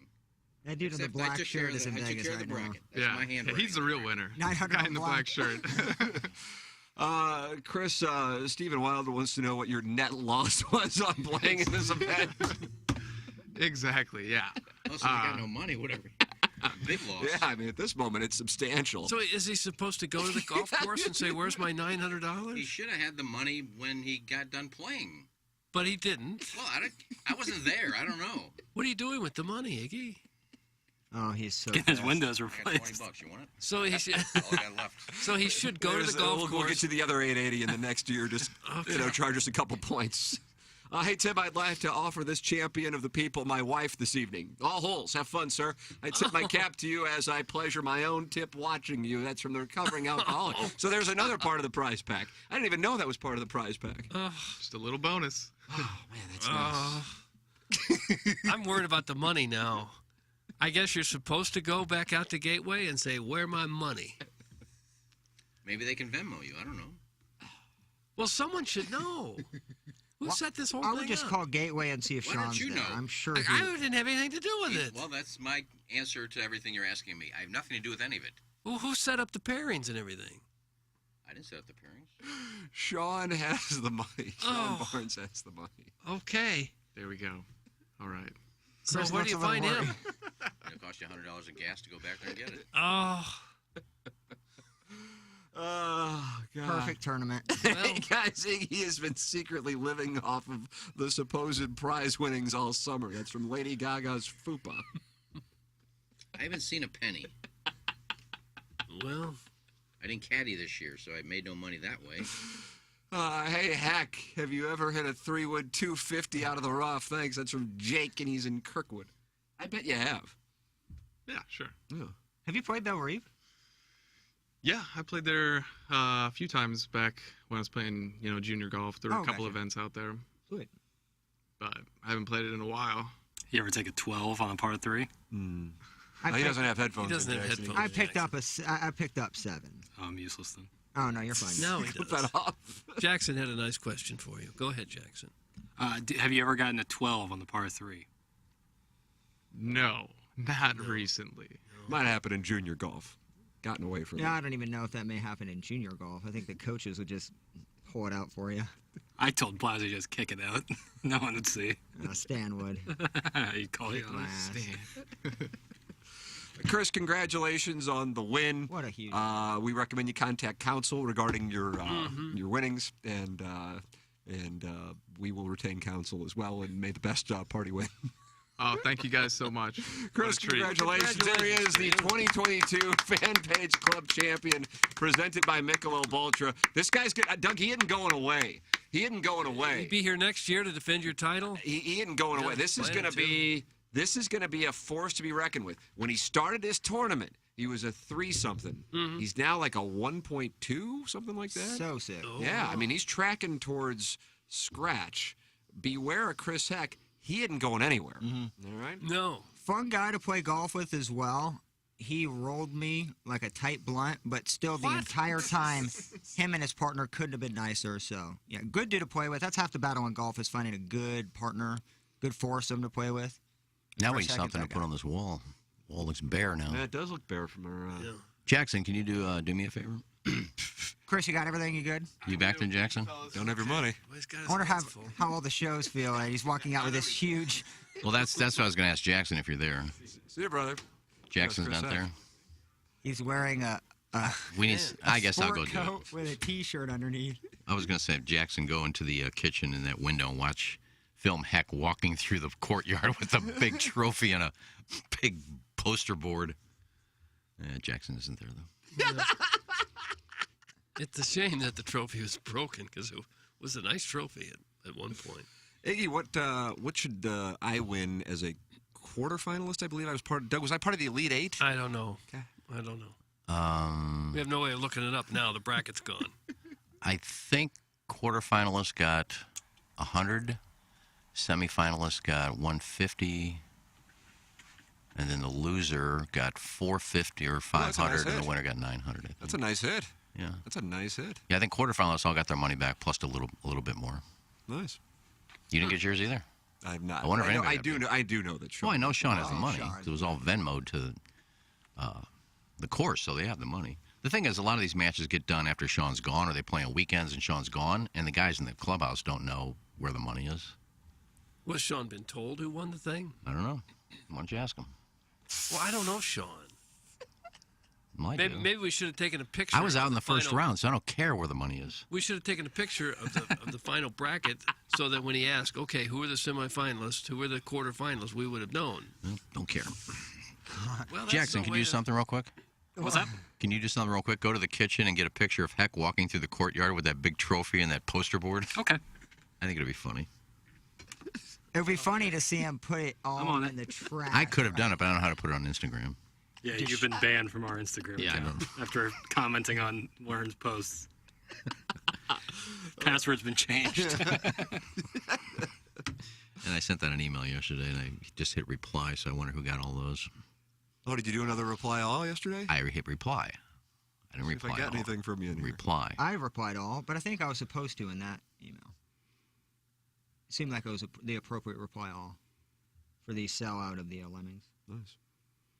Alex says Raby should be on pick 6. He's cute. That's from Alex. He can be on there. That's probably Raby text. I told Jackson at the break, I really don't want to do it. Yeah. It feels like Raby. I told Jackson at the break, I said, I really don't want to do it. No, we need you, Biggs. Why? I love the parlays or the teasers that you do. That's when Gangster Pete gets frustrated and gets up and leaves. You're like Francesa naming off games. There was one week where I think you picked the entire slate. And I enjoy that, and I want you back on. I want you on. Oh, man. You got nothing to say about this guy. I really don't enjoy it. This pick 6 is taken off. Okay. I That gotta sounds come like up you're with these bets, interested. and I got to sit there and listen to Joe bitch for 30 minutes, and then I got to do it again. Yeah. It's in the middle of my dinner. No, we're doing it at noon. Well, we don't do it at noon all the time, do we? Yeah. New schedule, baby. I didn't get the email. It's all new to me.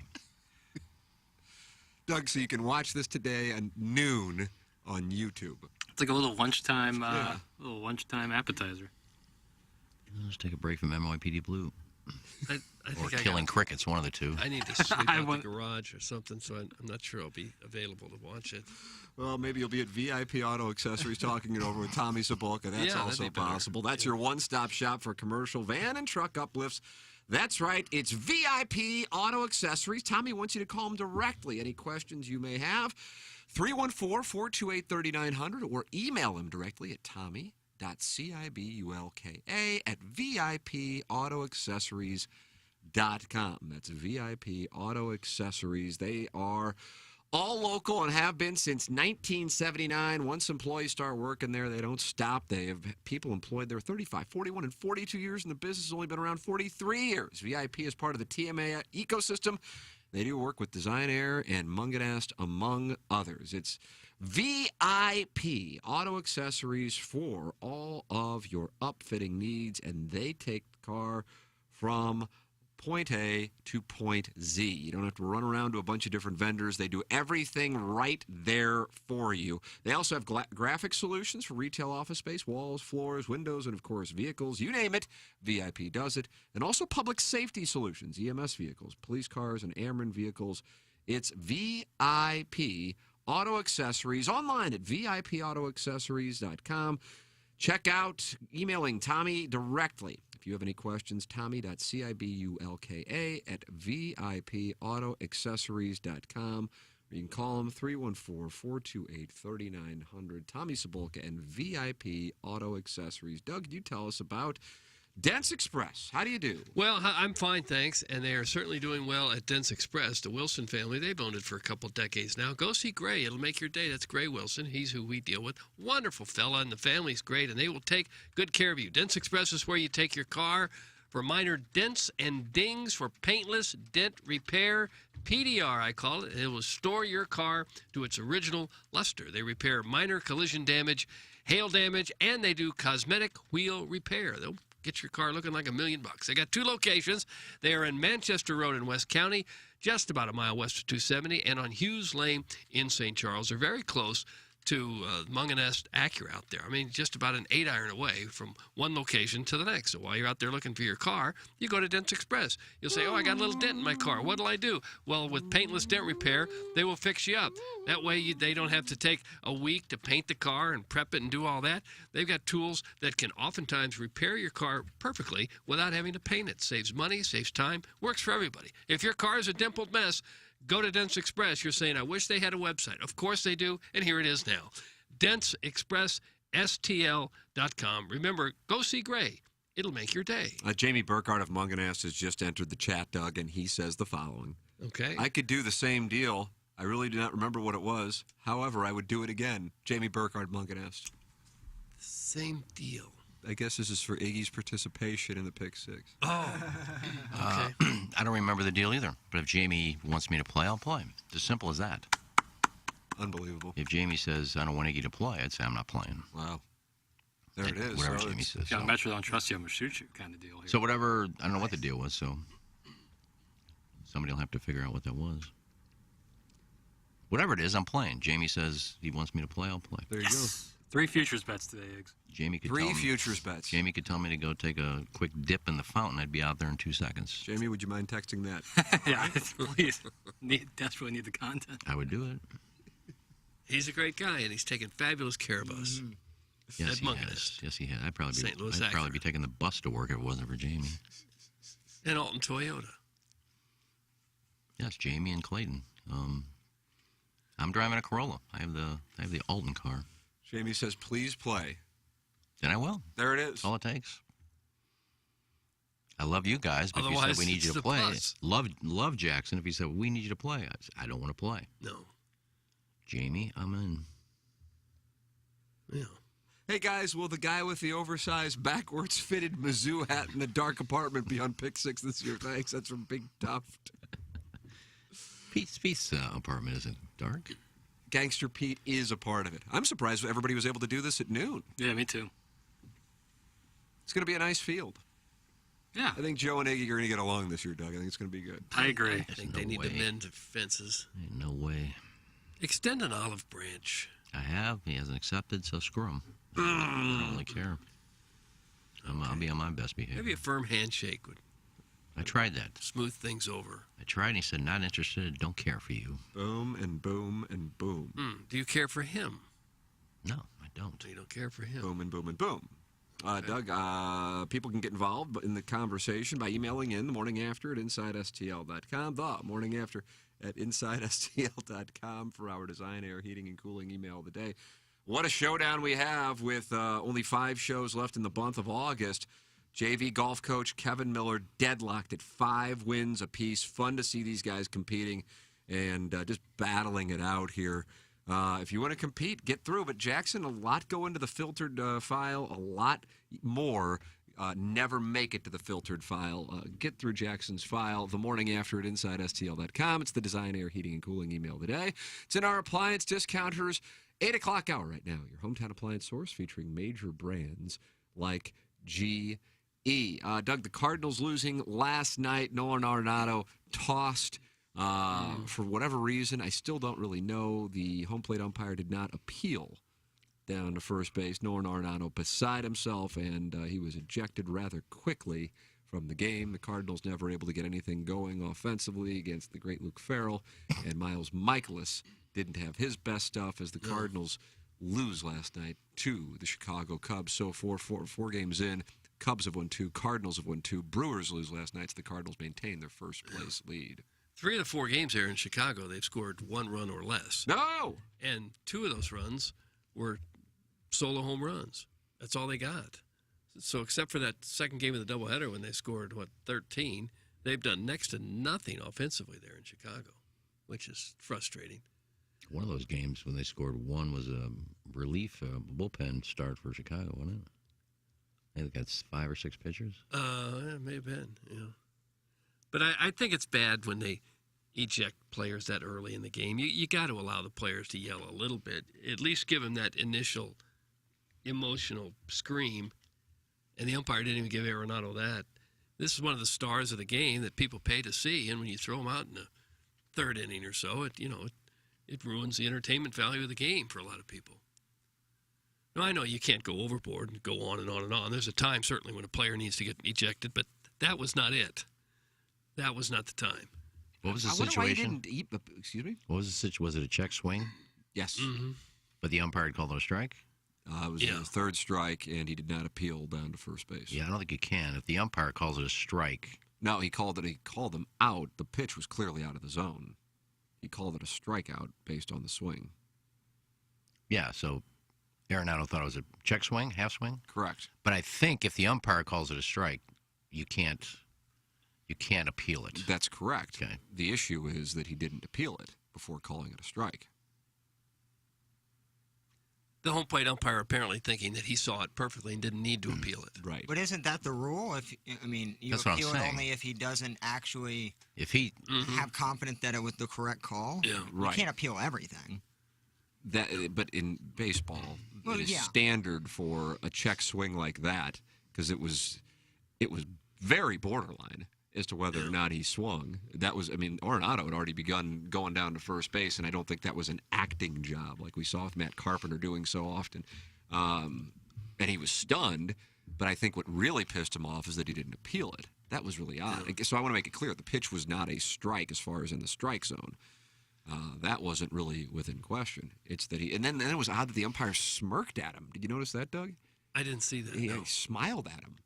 Yeah, that's So no good. it was really. That's probably why hack. Marmo was so upset. Yeah. Yeah. And it was a weak ass toss out too. He just kind of didn't have much effort into tossing them out. He just kind of was like, "Yeah, get out of here." Unfortunate. I think if it's a borderline call, they should always say he didn't swing. If it's borderline and they're not sure, just say he didn't swing because he didn't try to swing. He didn't swing at the ball to try to hit it. On both sides, whether it works for or against the pitcher or the hitter, if it's a borderline call, the ump should say no, he didn't swing. He wasn't trying to swing. Well, if you actually look at the play, we're lucky that we get to watch replays on TV and see. It looked like he went through live motion. Now, it's a judgment call for him, and if you want to send the appeal to first base, so be it. But if he's confident in it, I don't know. It was a quick hook. That's why I would be pissed about that. He didn't let really Arenado express any feelings, but I don't know if it's that big of a deal not appealing. He was confident that he went through. It looked like he went through. I just think all check swings should be called by the first or third base umpire. They have a better look than the home plate umpire does. I don't know. I don't know if they do or not. It's a hard call. It's a very hard call. Where the home plate umpire has a great shot of like his knee and waist and where the bat is. Yeah. I think the front view, it's kind of hard to see where that bat lands in terms of his body. Mm-hmm. Behind, you have a better view. It's so quick. Well, I think it won't be long until we've got those robo umpires. An umpire getting a message in his ear, whether it's a ball or a strike, or maybe even whether he did or didn't swing at the pitch. I'm about ready for it. Remember, a lot of us weren't sure about the designated hitter for the National League. I don't hear anybody complaining about it now, really. Anybody miss seeing the pitchers hit? I miss the strategy. I don't. I legitimately miss the strategy. Pujols wouldn't get close to 700 home runs without it. Yeah, I much prefer seeing Pujols hit or Carlson or even Dickerson now who's gotten hot. I'd much prefer to see those guys bat than I get it. If you're Michaelis or baseball, you have the Wainwright. designated hitter go across the board. I get it. But for me, being the way I am with regards to strategy, I prefer the pitcher's spot being not to see the pitcher. I like the strategy of late innings. And it certainly was advantageous, in my opinion, to the National League. I don't think the Cardinals win the 2011 World Series without it because La Russa just outmaneuvered Ron Washington in that thing. The schedule is different next year, Doug. How about that? What do you think about that? I like it. They play everybody. Yeah, some semblance of a balanced schedule. Might be a lack of advantage for the Cardinals because they don't get to play the clown shows in the National League Central as much. Yeah, I think this new way will be more fair. I agree with you. Yeah, it's reasonable to have to play everybody and not just be a benefactor of having lousy teams in your conference division. Yeah, if you're going to play interleague games, I think it's only fair that you play everybody. It's not fair for the other teams, and the Cardinals have to get to play Kansas City 6 times. And then you have the Mets have to play the Yankees 6 times, and Boston 6 times, and Toronto 6 times. Yeah. Well, yeah, I look forward to seeing all the teams. One of the bad things about baseball, we went forever in St. Louis and never really got to see guys like Ken Griffey play or Jeter or A-Rod or all those guys. You missed them. Some of the greatest players in the history of the game. You never saw them. Yeah, if you're going to have interleague play, then play everybody. Yeah. Again, being the way that I liked it, but again, this is old school, and the way I grew up, I liked the World Series was more special, and the All-Star Game was as well, because you didn't get to see those guys unless they played each other. But I understand, again, anytime you make a proposal that's taking away money, it's likely not going to pass. It's going to reduce profit margins. Yeah. And so I understand at this point, if you're going to have interleague play, you're not going to turn back the clock to before 1997 when you didn't have it. So might as well play everybody. It's also, I agree, 100% way more equitable because the Cardinals are the beneficiaries of playing these clown shows way more than everybody else. They get 18 against the Cubs, 18 against the Reds, 18 against the Pirates. It also should be said in 2015, the Cubs and Pirates nearly won 100 games, just like the Cardinals. So it's cyclical.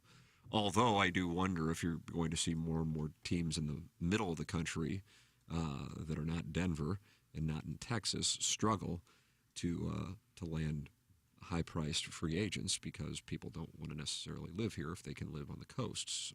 Some people like Arenado and Goldschmidt, different situation. But either way, you're seeing Central Division teams not necessarily excel here in recent years. Your thoughts are welcome on the topic, 314-881-TMA5. You can email in for our Design, Air, Heating, and Cooling email of the day, the morning after at InsideSTL.com, the morning after at InsideSTL.com.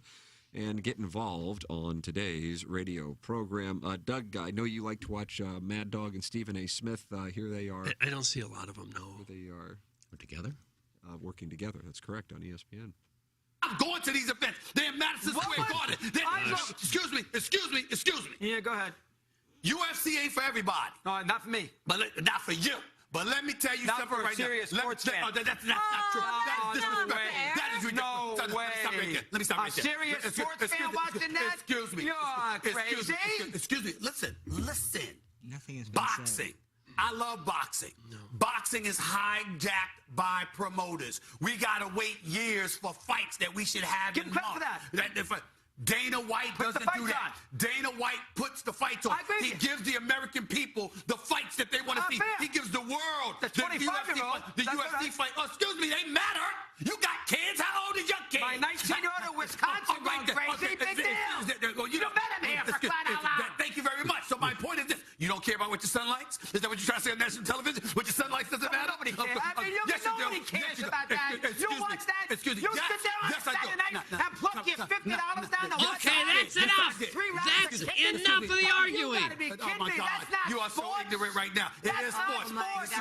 These are some of the greatest fighters in the world. You are lost your damn mind. That is not the average of serious sports fan doesn't watch that. Okay. I haven't understood one word that Russo said. Who can listen to that? Now, it's big to know that ESPN has a massive deal with the UFC, and that was done on the ESPN airwaves.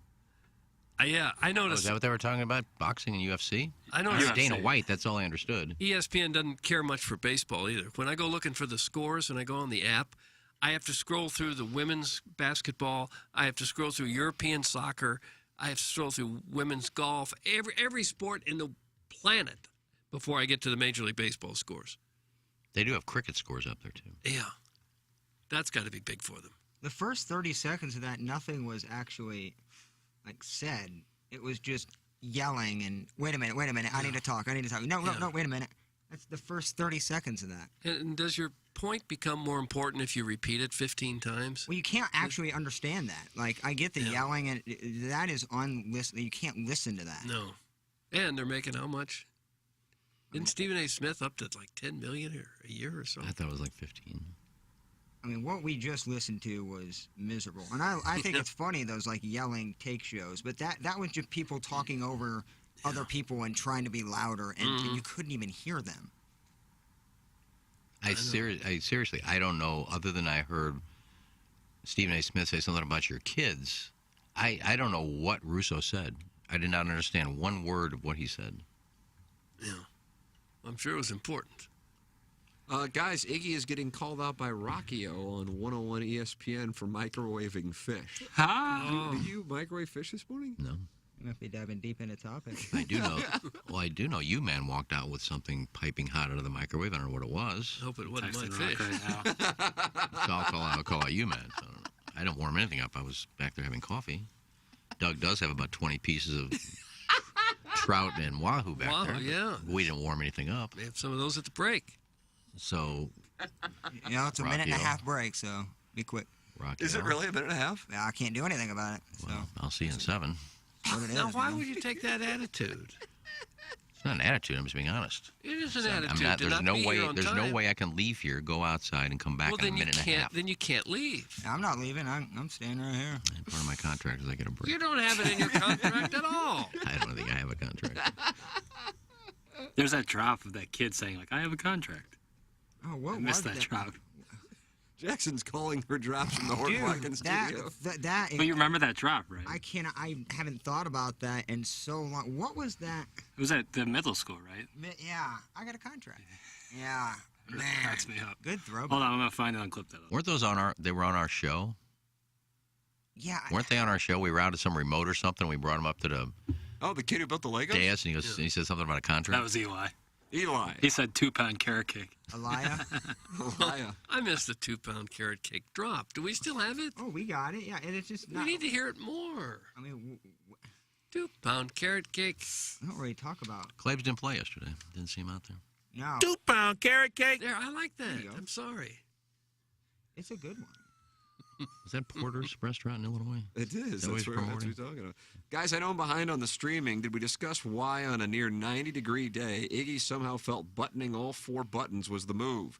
No one, I mean no one, buttons all 4 buttons. It's not stylish, and it's not preppy, it's dumb. Especially when it's hot outside, you Hoosier. That's from Beer Cats. Nice. Let it breathe. You can move on. I thought we had to wear pants.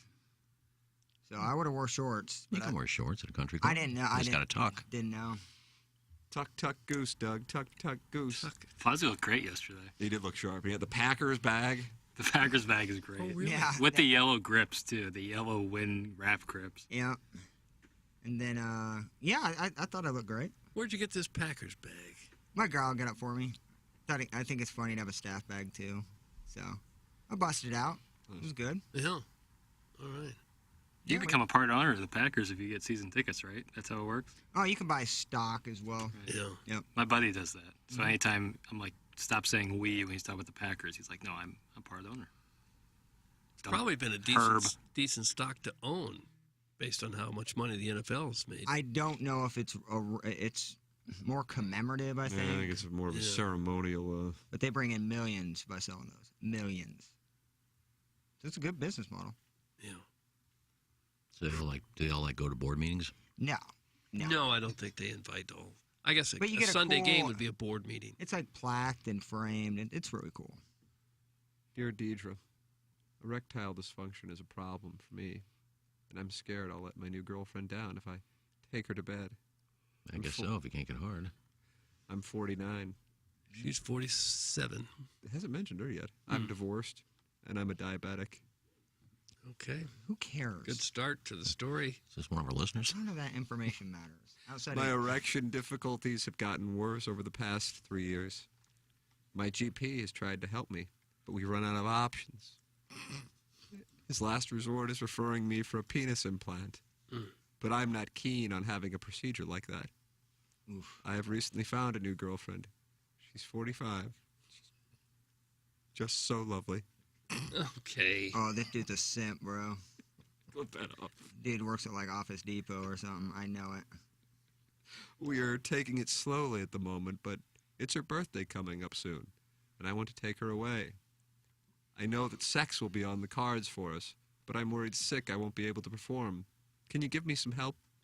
Well, Deidre's got advice. This is great. It's going to help I can't wait to hear this. Diabetes can affect sexual performance because nerve endings in the penis can be damaged. This is due to either high blood sugar, high blood pressure, or blood fats. It isn't always the case, though. Your issues may be down to simple performance anxiety. My support pack, Solving Erection Problems, may help you and we'll find more advice from diabetes.org.uk. That's nice. Nice little pat on the back, but it might just be the diabetes. Yeah, it might just be that, buddy. Yeah, I'm sure the female laying in bed naked, not getting what she wants, is very sassified, very sympathetic to your diabetes. Yeah, he's eating too many 2-pound carrot cakes. And maybe too much Uncle Leo's. Our Friday night is pizza night partner. Free toasted ravioli from Uncle Leo's when you let them know you're a TMA listener this week. Friday night is pizza night. I think I'm going to have to hit Uncle Leo's tomorrow. Uncle Leo's. Oh, it's so good. Uncle Leo's Pizza. And this week, let them know you're a TMA listener. Free 10-piece toasted ravioli is what you get at Uncle Leo's. Think about it. If you want to be able to shave strokes and play like a champion, I recommend Family Golf and Learning Center, a wonderful sponsor here of the Ryan Kelly Morning After. That's Family Golf and Learning Center. I'm either in my basement or I'm at Family Golf and Learning Center. Their new and exciting short game area is the place where you're going to shave strokes off your game. Yeah, if you want a bang driver for a half hour, be my guest. You're going to hit how many drivers over the course of your round, Doug? I don't know. Oh, 12. Maybe. 11 or 12. How many times are you going to be chipping and putting, though, Bill? 18. Oh, wow. Good round for you, Yeah, then. very nice. Their short game area is open and the best in town. It really is. Features a huge 20,000 square foot bent grass green, 3 bunkers, bluegrass, fescue rough, and lush zoysia surrounds. Come work on your short game at Family Golf and Learning Center. It's like $10 for an hour. It's the best. I mean, I was there on Tuesday. Oh, really? Yeah, I saw Adam Betts. Great people. Yeah, and there's a lot of young players out there. All right. Yeah. Well, a lot of Like people a want high to school be team, where right? Chris Heck was today, in the Michelob Ultra Studios, Yeah. hoisting the trophy, wearing the Navy jacket. Yeah. That's what people are working toward. I've got another really old sport coat for next year's winter. Hopefully, that tradition will continue, and I can empty out my closet a little bit. Just bring it in here and put it on the table in the kitchen.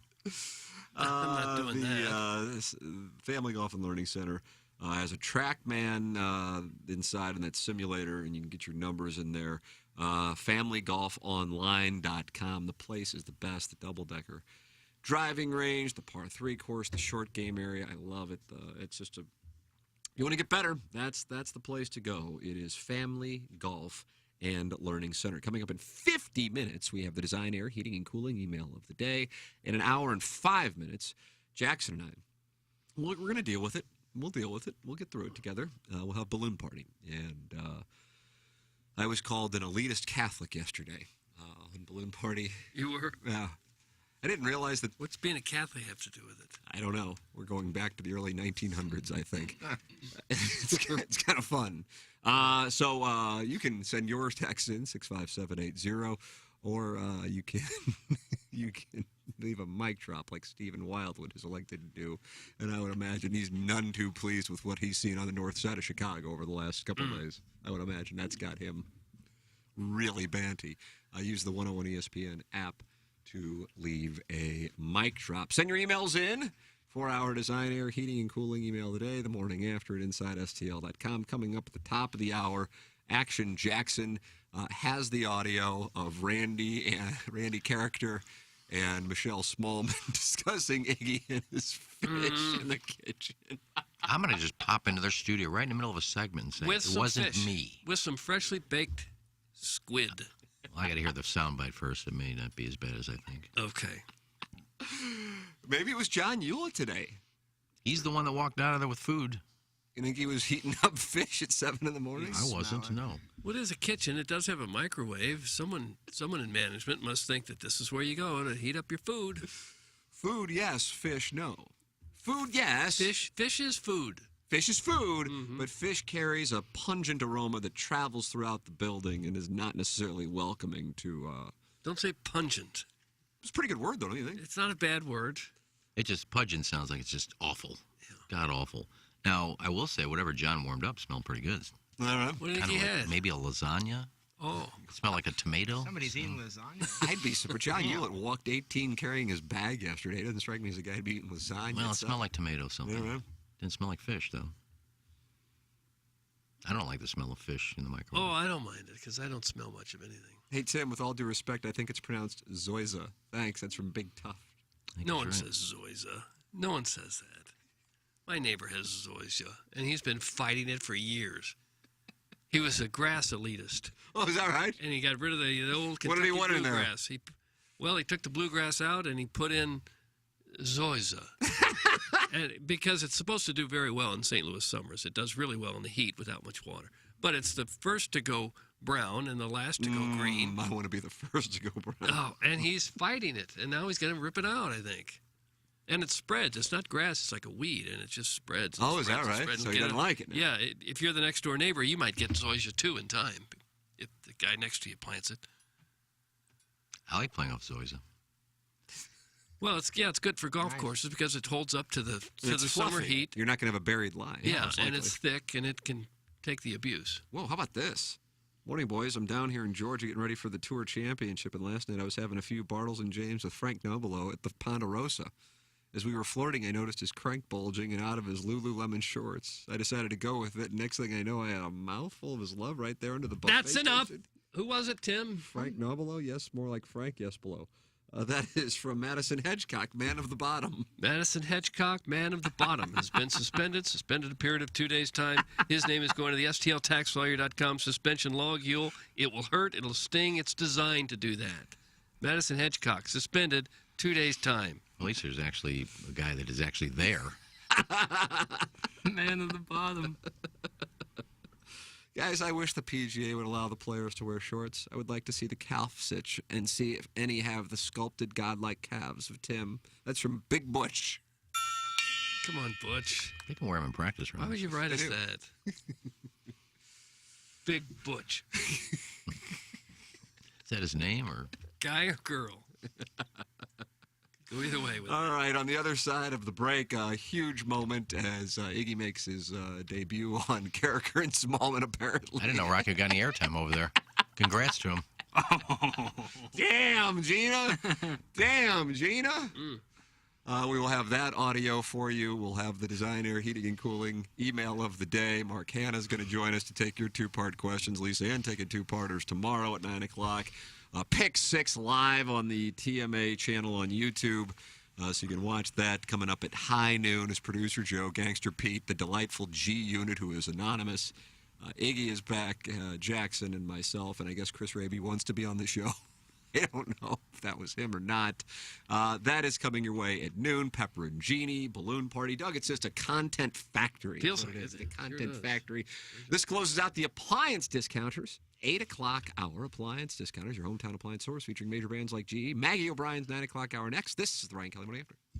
Here's Action Jackson with 3 more ways to get TMA content. Check out listener rewards on the new TMA mobile app. Watch the show live on the TMA studio cams. Find it at TMASTL.com. Get the podcast on the TMA app. Download it now. Thanks, Jackson. It's the Ryan Kelly Morning After on 105.7 FM HD2. Biggie's Restaurant and Bar has been a staple of the community for over 30 years and is serving your favorites like the steak sandwich, waffle fries, and so much more. It's not just the food that's rocking. With a full bar and patio, Biggie's is the perfect spot for lunch, dinner, and a little laughter.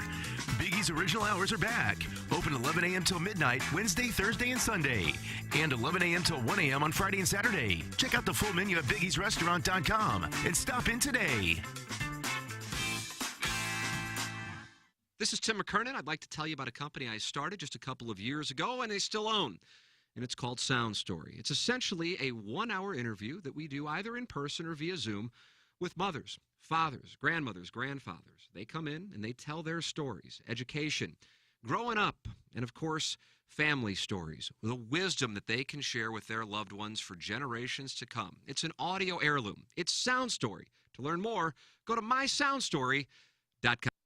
Hey, this is Tim McKernan for Design Air Heating and Cooling. I am a very happy client. Design Air Heating and Cooling and Seth Goldcamp and his incredible staff, which you can find online at designairservice.com. Just go to the website, click on the Book Now tab, and any issues you may be having with your HVAC system, they will take care of immediately. The customer service, second to none. It's Design Air Heating and Cooling online at designairservice.com. Okay. Hot takes. Yeah. Pepperoncini. Pepperoncini. And now the Pepperoncini Show with Darren Atkins and Ken Stroh. All right, take it, fellas. There it is. That's the open. Pepperoncini. Pepperoncini. Pepperoncini. Pepperoncini. Pepperoncini. Pepperoncini. Pepperoncini. Pepperoncini. We don't know what it is. We don't understand the name. We just know it's stupid. And it's available every weekday, featuring Iggy and the Plowboy. Apparently it's some kind of a podcast or something. Available at TMASTL.com and on the TMASTL mobile app. Whatever. You're hearing TMA all day on KPNT HD2, Collinsville, St. Louis, featuring the Ryan Kelly Morning After, live from 7 a.m. to 10 a.m. Then a full show replay from 10 a.m. to 1 p.m., followed by the best of TMA from 1 p.m. to 7 p.m., and another same-day replay starting at 10 p.m. Find the full schedule at TMASTL.com. Brought to you by Ryan Kelly at thehomeloanexpert.com, the most efficient mortgage process you'll ever experience. Here's Action Jackson with 3 more ways to get TMA content. Watch TMA on YouTube. Click the bell to subscribe. Download the podcast. Find it at TMASTL.com or wherever you podcast. And check us out on TikTok at TMASTL. Thanks, Jackson. It's the Ryan Kelly Morning After on 105.7 FM HD2. The Ryan Kelly Morning After. On KPNT HD2, Collinsville, St. Louis.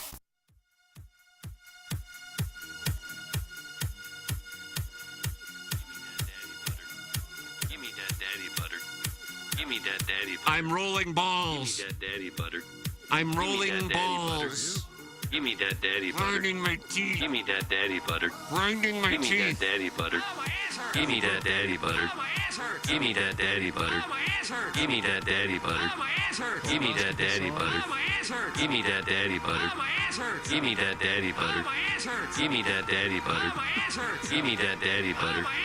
Give me that daddy butter. Give me that daddy butter. Give me that daddy butter. I'm a slut. I'm a stepdad. I'm a slut. Give me that daddy butter. I'm a stepdad. I'm a slut. Give me that daddy butter. I'm a stepdad. I'm a slut. Give me that daddy butter. Give me that daddy butter. Give me that daddy butter. Give me that. Give me that. Give me that. Give me that. Doug, this is being played at all the clubs in Las Vegas. Is it rising on the charts? This. Nice hole, Bill. Top 40 yet? Tunnels? Nice hole, Bill. Tunnels? Nice hole, Bill. The tunnels part's so good. Oh, God. Nice hole, Bill. Where would you go in St. Louis to hear that? Nice hole, Bill. Would that be alternative music? Tunnels, 12,000. Or is that techno? Jackson, when you go dancing by yourself, you're at Tin Roof. Yeah, right. Tin Roof. There's not many. What would that be, Doug? Discotecas around here? No, they don't Discoteca. say discotecas. They just say discos. Or discotheque, but not discoteca. Didn't you used to go to those in your leisure suit? Sure. That's what the bars were in the 70s. They're discotecas? Not tecas, just discotheques, but we call them discos. Coming up in the Maggie O'Brien's 9 o'clock hour here as we broadcast from the Michelob Ultra Studios, audio of Iggy making his debut on Carricker and Smallman on 101 ESPN. Alleged complaints from the show regarding Iggy's food. It's good. Is it? Yeah, it's strong. We'll wait for Ken to return. I think he's out on assignment, but Mark Hanna is not. His assignment is to join us right now. Mark Hanna of Evergreen Wealth Strategies. Good morning, Mark. Good morning. I came up with an idea while I was on hold listening to that music, and effective immediately, that music is going to be playing all day long in the Evergreen Wealth Strategies office. Yes. Oh. And we're going to hang a disco ball, and we're going to moonlight this place as a discoteca in the evenings, right there in Frontenac. Come on down. You got to wear some tight pants to get in. Ooh, tight pants. Yep, that's going to be the next move. I think there's going to be money in it. I'm so excited. Gosh, I would Sounds think. lucrative. Yeah, I might have to invest in that. Big cover charge to get in, probably, too. Oh, undoubtedly. Which just that song, or do I need to make some others? Maybe I need to get into the studio. Doug, without your wonderful remixes, I don't think we're going to quite get the attendance that we're seeking. So Okay. spend a lot of time this afternoon putting that together for me and just shoot it on over. All right, I will. I know Good it's man. I know a lot of the young people like songs about colonoscopy exams. They do. That's correct. It's a nice topic. Send in your two-part questions for Mark Hanna of Evergreen Wealth Strategies, 314-889-0503. Mark Hanna, Evergreen Wealth Strategies, is how you can contact him. Call him or go to evergreenstl.com. Mark, what do you have for our fine listeners today? Same thing I always have, and it's not all that exciting, but it's really, really, really important. It's because everybody likes to talk about what happens with the investment markets, and I was talking to somebody the other day who they asked me, do you watch CNBC and all of that stuff? And I said, no, I never turn that stuff on. You don't need to turn that stuff on. You don't need to get that complicated with it because you can have a very basic strategy set up, and then you know your investments are going to work. You don't need to watch that because that's basically the equivalent of the same thing as radio. It's just it's all an act. It's just a bunch of people who are up there squawking and saying nonsense. What are you saying about our presentation? I think it's tough but fair. I've been watching it for a long time, Doug. I know exactly what it is. But that considered, big fan.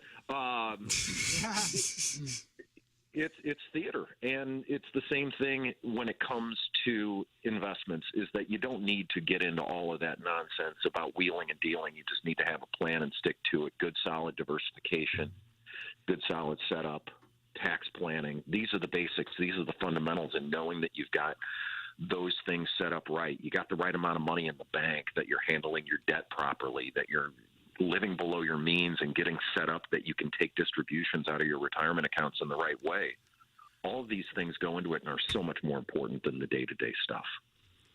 And the best way to do this, to handle your finances, is get involved with someone early, right? Early in your life, start saving as early as you can. Yeah, and it doesn't need to be starting big. It can be starting with small pieces and building small pieces into bigger ones over a long period of time. And a lot of what I focus on for those people who are starting out, and really for everybody, no matter where your stage is helping you to understand about what is to come down the line, because we all have those questions that bounce around at the back of our mind. Is there something I'm overlooking, or I heard about this or this? And so imagine how it would feel if you had somebody say, here's what you do now, and here's what we're going to look at as time goes on, and here are the moments that that's going to matter. Here's why it doesn't matter now, so that you can understand where you are and what the future is set up for, and that way you know that you're on track. Mark Hanna, Evergreen Wealth Strategies, 314-889-0503, or go online at evergreenstl.com.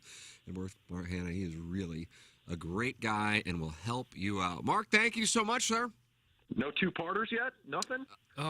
I do not see any two-parters. I see people complaining that the podcast isn't up, and that's just not your department. Well, this audience is always a disappointment. No less so today. Doug, it's unfortunate. You're lucky that the recovering alcoholic is already worn out, because he's already, I think, 3 people on the dais he's gone after as far as male-on-male sex, so you're safe. He's already been texting me today, so. Oh, has he? Make it 4.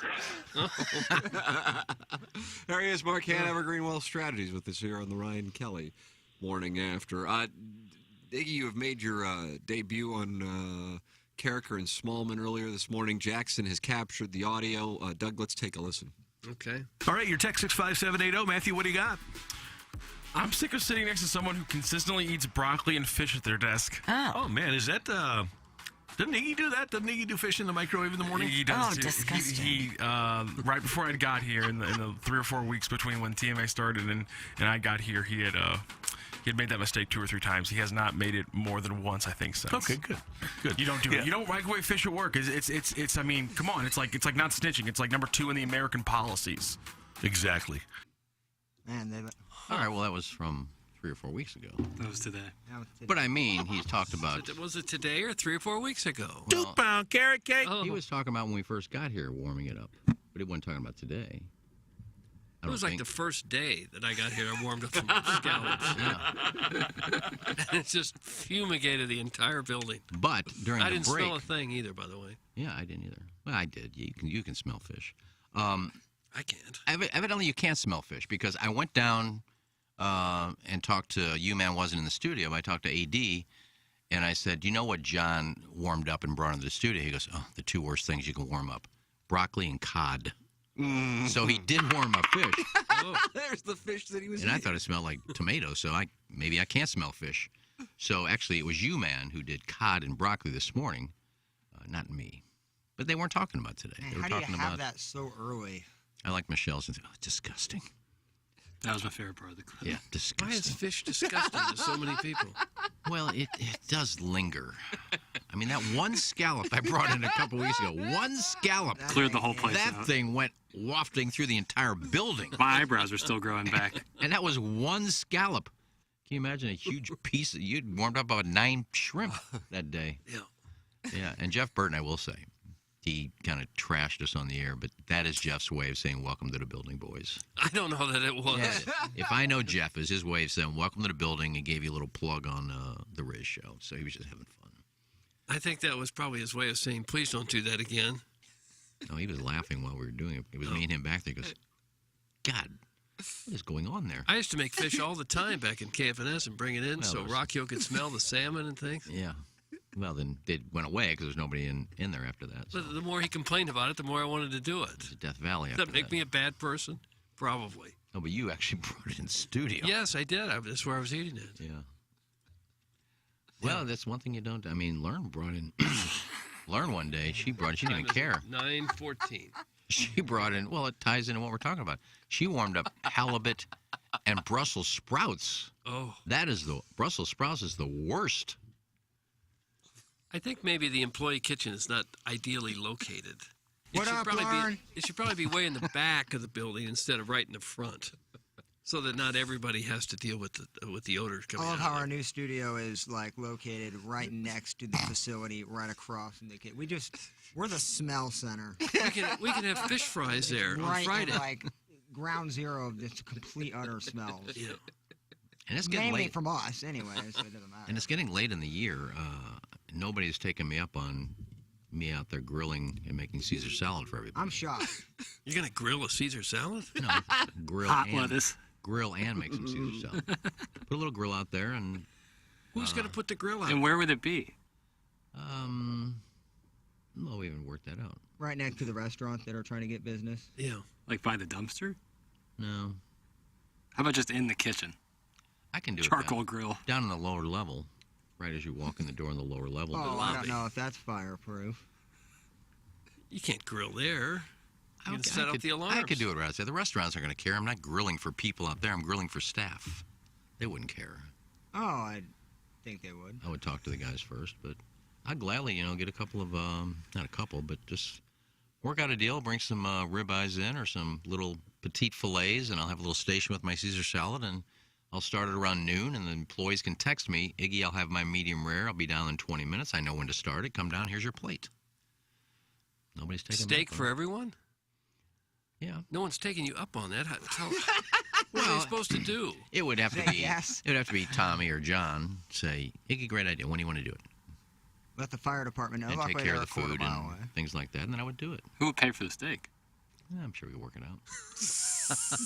When in doubt, trade it out. Trade it I out. think it would only make sense if you did fish. And just really fumigated the place, top to bottom. No, I just like to take care of the employees, and that's my way of being able to do it. Just cook for them. I really don't offer anything else. Well, That's why they love us. okay. I don't think they're going to set up a barbecue grill right outside. You want employees like me and Plowsy. Why?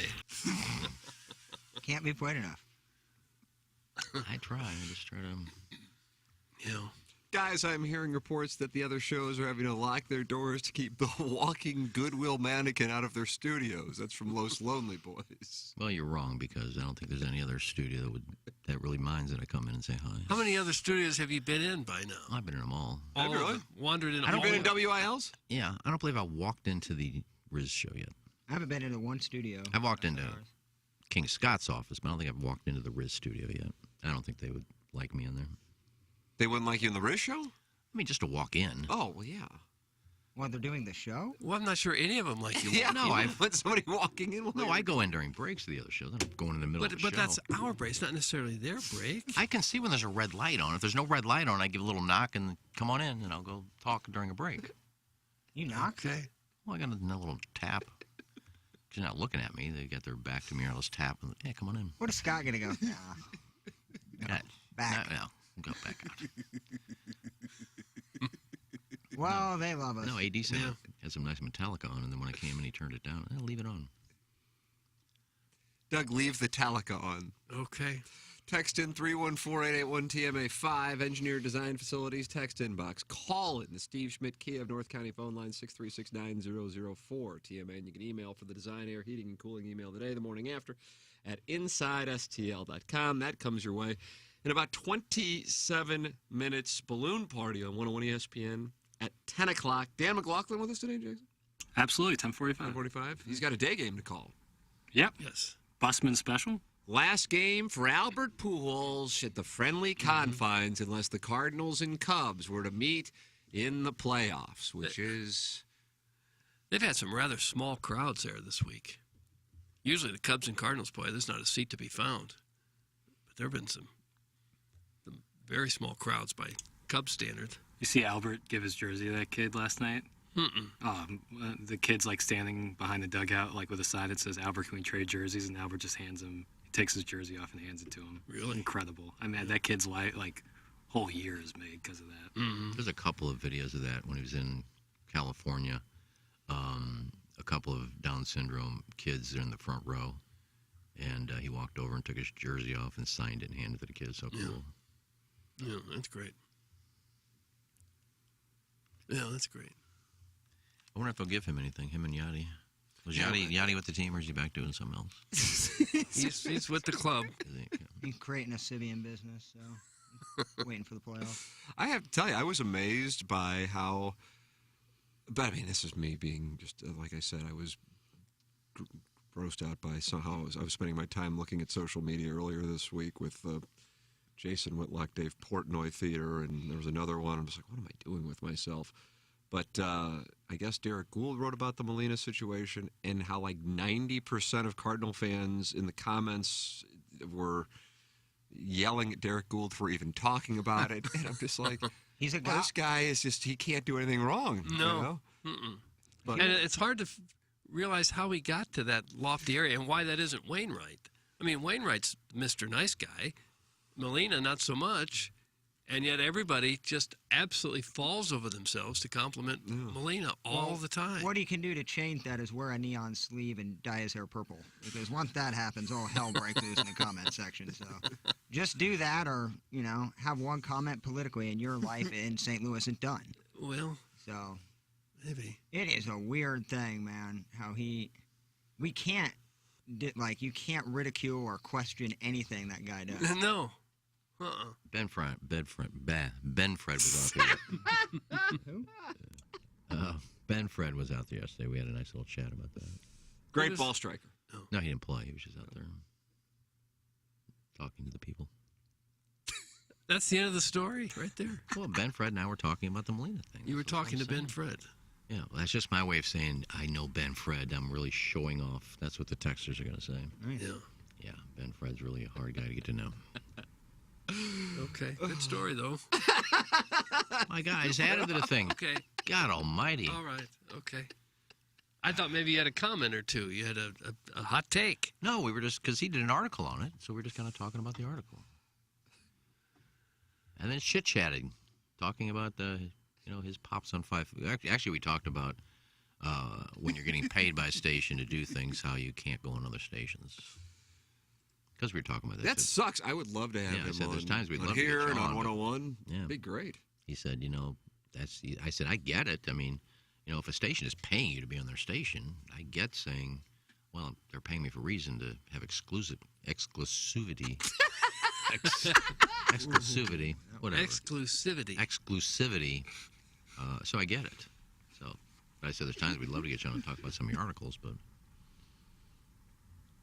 So that was kind of the extent of our conversation. Did you want to know? Didn't sound like it. I was going to leave it at great that, a but you said conversation. you You said, left "Oh, me great wanting story." more. Wish you would have recorded it. Man, now I need to know. I was going to talk to Martin, but he was too busy being interviewed by his own guy. Martin was interviewed by his own guy. Stu Kleitenick. Stu Kleitenick was there. He's been out of the market for 30 years. No, you had the GM of Bell Reeve out there, and you had Mike Tucker out there. People were interviewing them about the BMW, and Brendan Weesey was interviewing Martin Kilcoyne, and they worked together. At 550? Didn't understand it. Maybe they're testing the recorder. No, he was. I know what they were doing, but I made it look like he was interviewing him. And you tweeted it out. Yeah, I did. Maybe he just got done talking to Ben Fred. No, they were double teaming the GM. Nice. That's Guys, is the White Walkers stroking out on the air?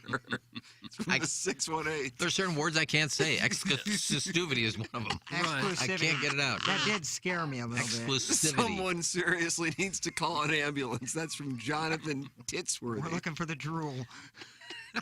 That is a word I just can't say, along with about 1,000 other ones, but that's one of them. Iggy is correct. He only mentioned Ben Fred so the listeners know that Iggy knows him. Thanks. That's from the Ghost Gerbil. Yeah. God, I know a media member. Man. Man. I'm a media member, man. Is that a good thing or a bad thing?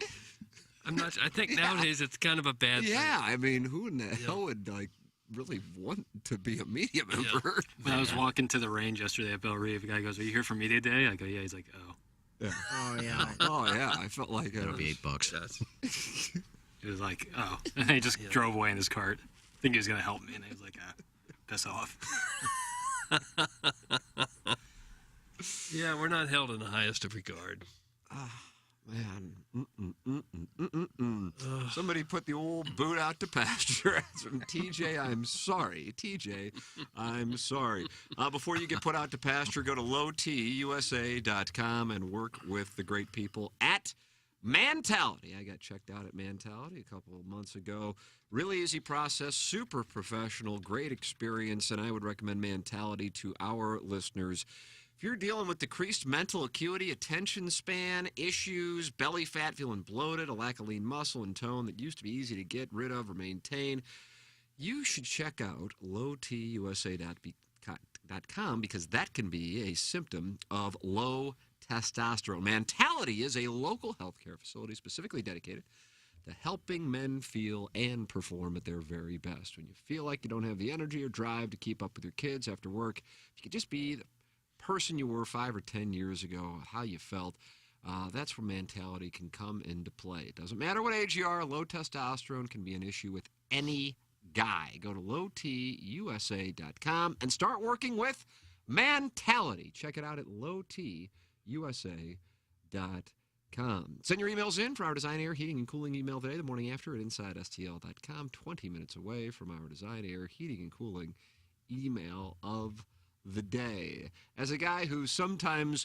struggles to use proper pronunciation at times, I feel like he's paying, but someone needs to hit the reset button and allow him to reboot. Thanks. That's from Scott's Wrinkled Ballsack. Not his wife, but Scott himself. Well, I think I've said there's certain words I can't pronounce, have trouble with, and I try to pronounce them. Exclusivity is one of them. I think I said it right, didn't I? You did, yeah. Yeah, right there. It was smooth as a whistle. Yeah. I'll try to do better, Ballsack.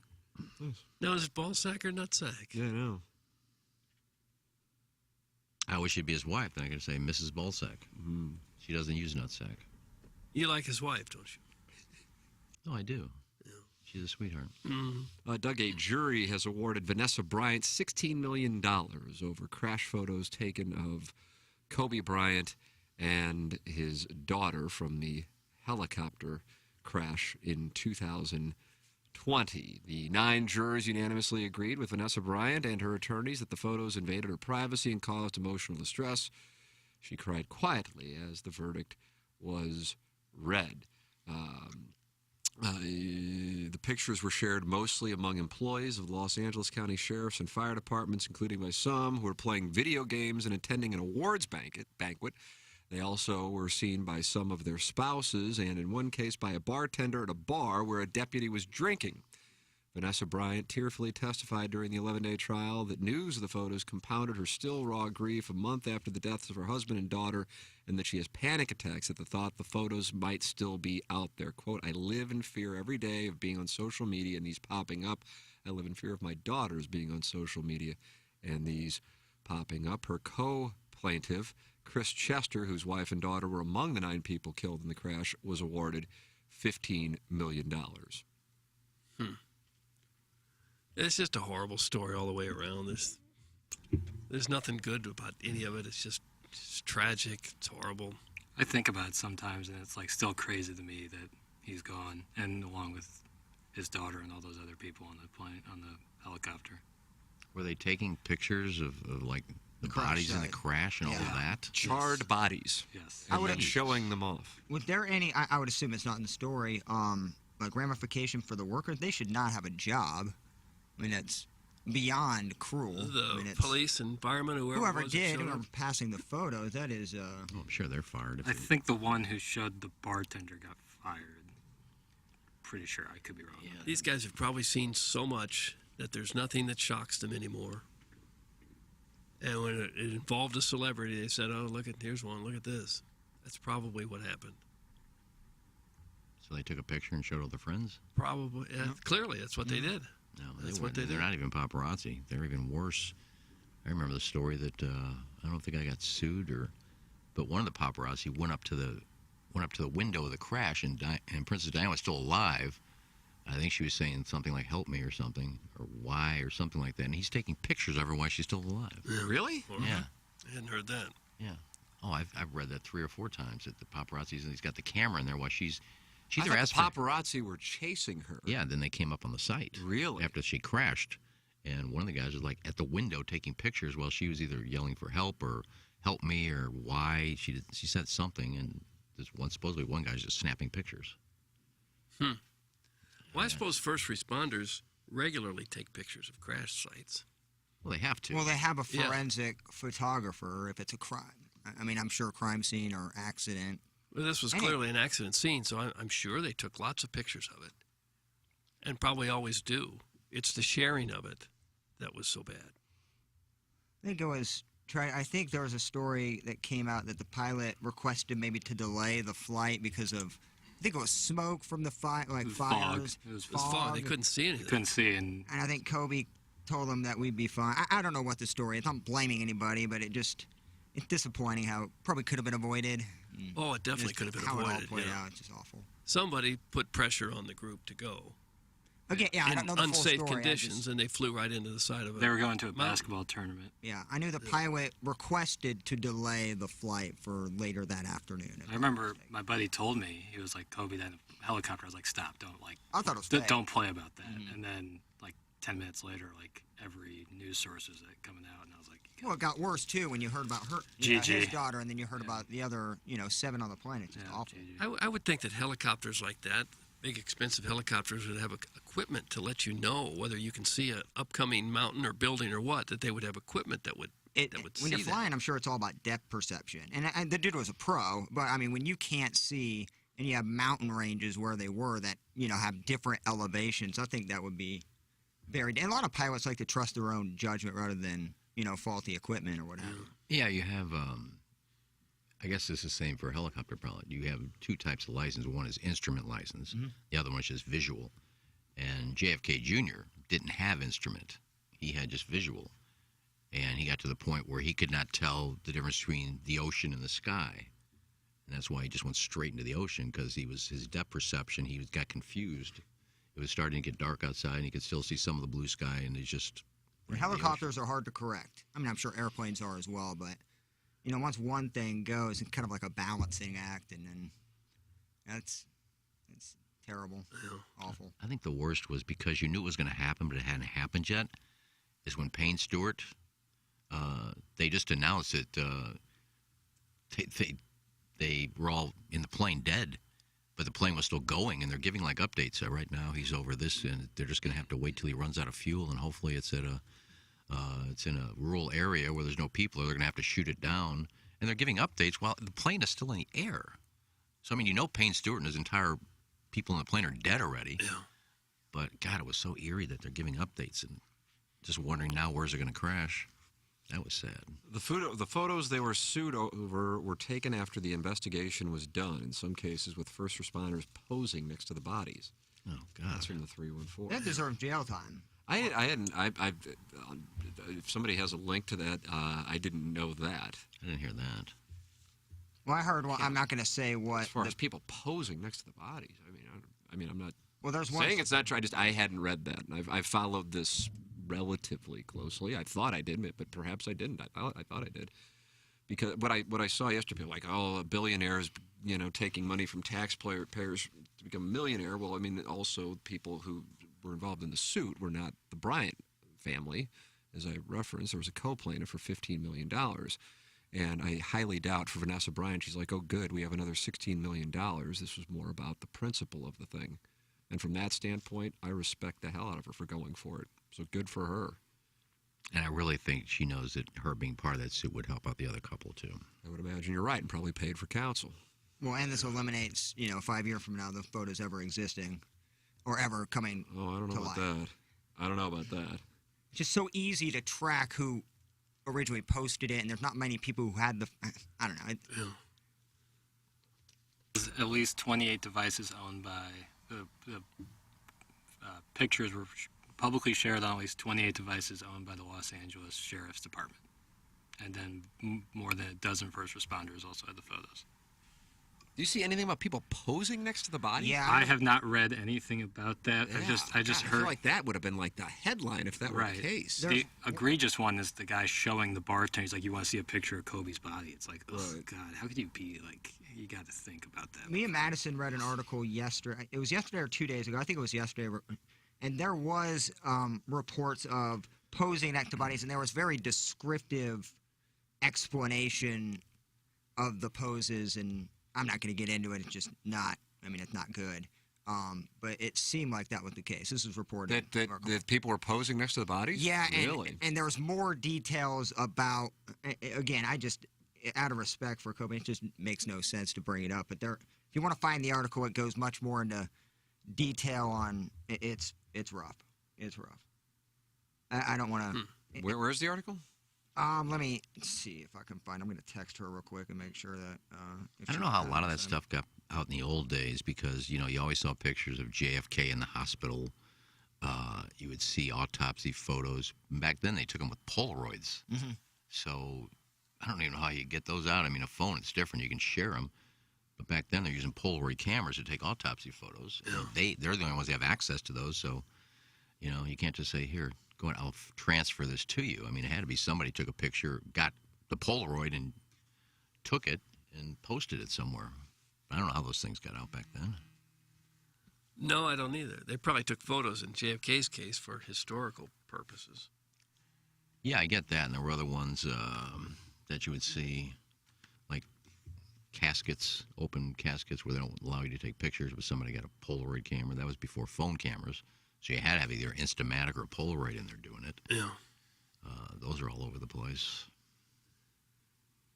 People are callous, rude. I just don't get how you can allow paparazzis to exist. I get you have to have a job, but like in terms of being outside of somebody's house all day, like zooming in with your camera on like the windows, to me seems like one, a complete invasion of privacy. Yeah. Just because you're on public property, but you're looking into a private residence. I don't know. Well, do they do that a lot?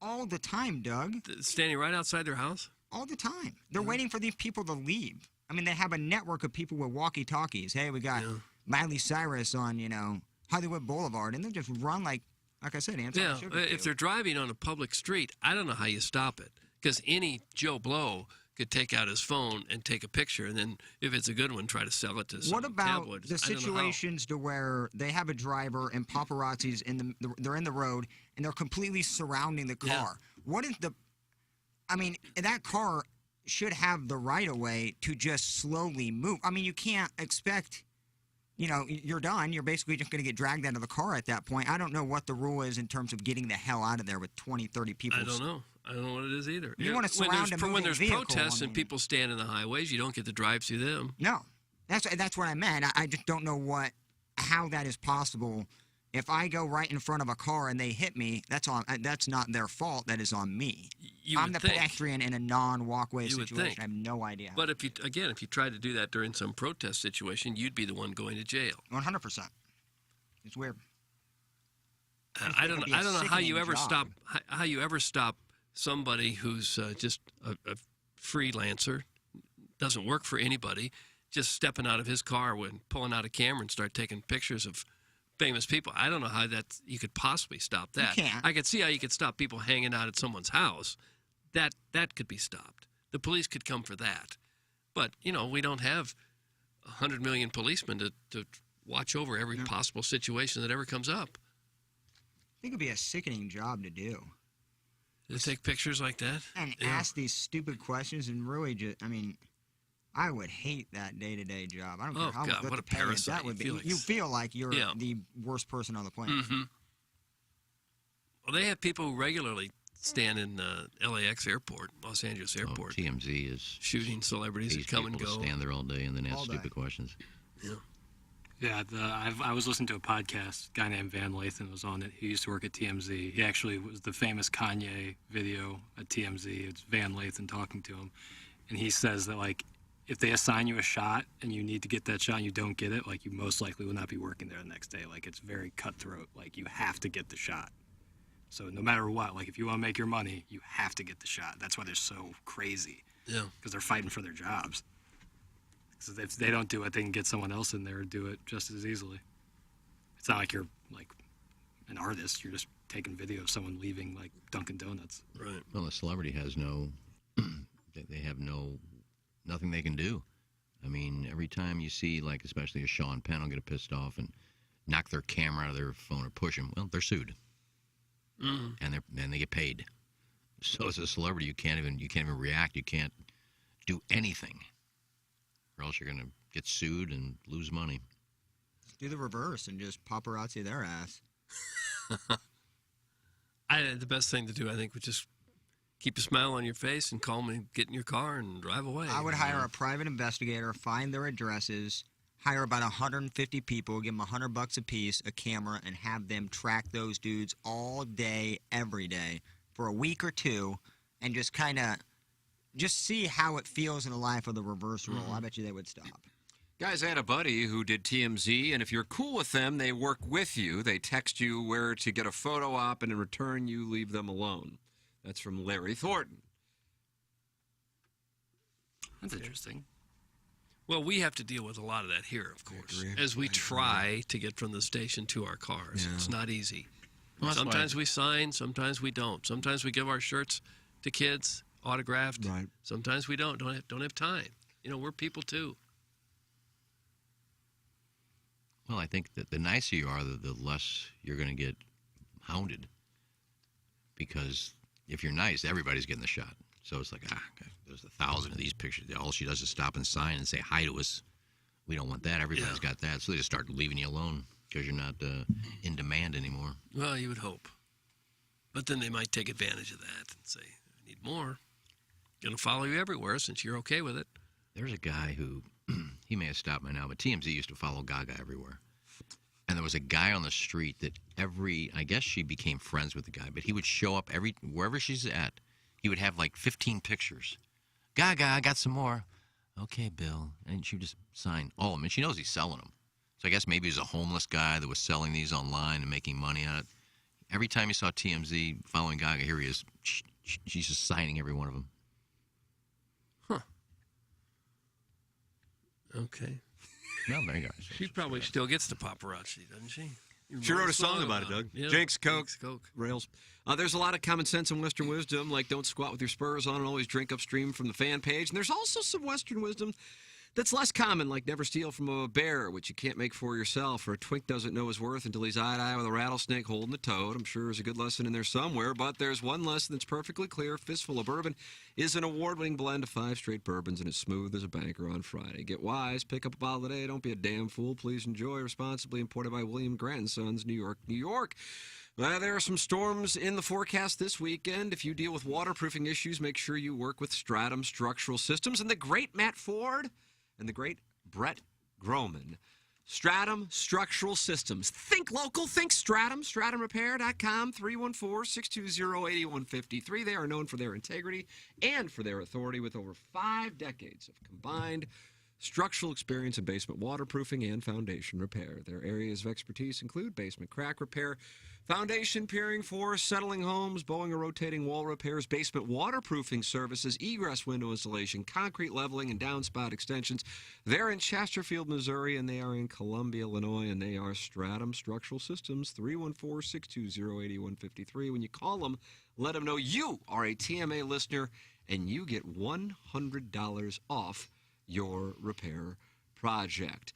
Cybersecurity is the most exciting career in technology and one of the most in demand. Centric can train you for a career in cybersecurity, and they can do it in just 4 months. Centric's hands-on program teaches you the actual job skills you need to get started. No history, no biology, just technology. That's how they do it in just 4 months, even if you have no IT experience. And you can do it online, you can do it in person, you can do it in the evenings, or you can do it during the day, whichever works best for you. If you're interested in a career in cybersecurity, call Patrick Nealon at Centric Training today, and he'll walk you through Centric's cutting-edge program and show you everything Centric does to help get you started in your new IT career. Call 314-450-4714 or go to centric.com/STL. That's CENTRIQ.com/STL.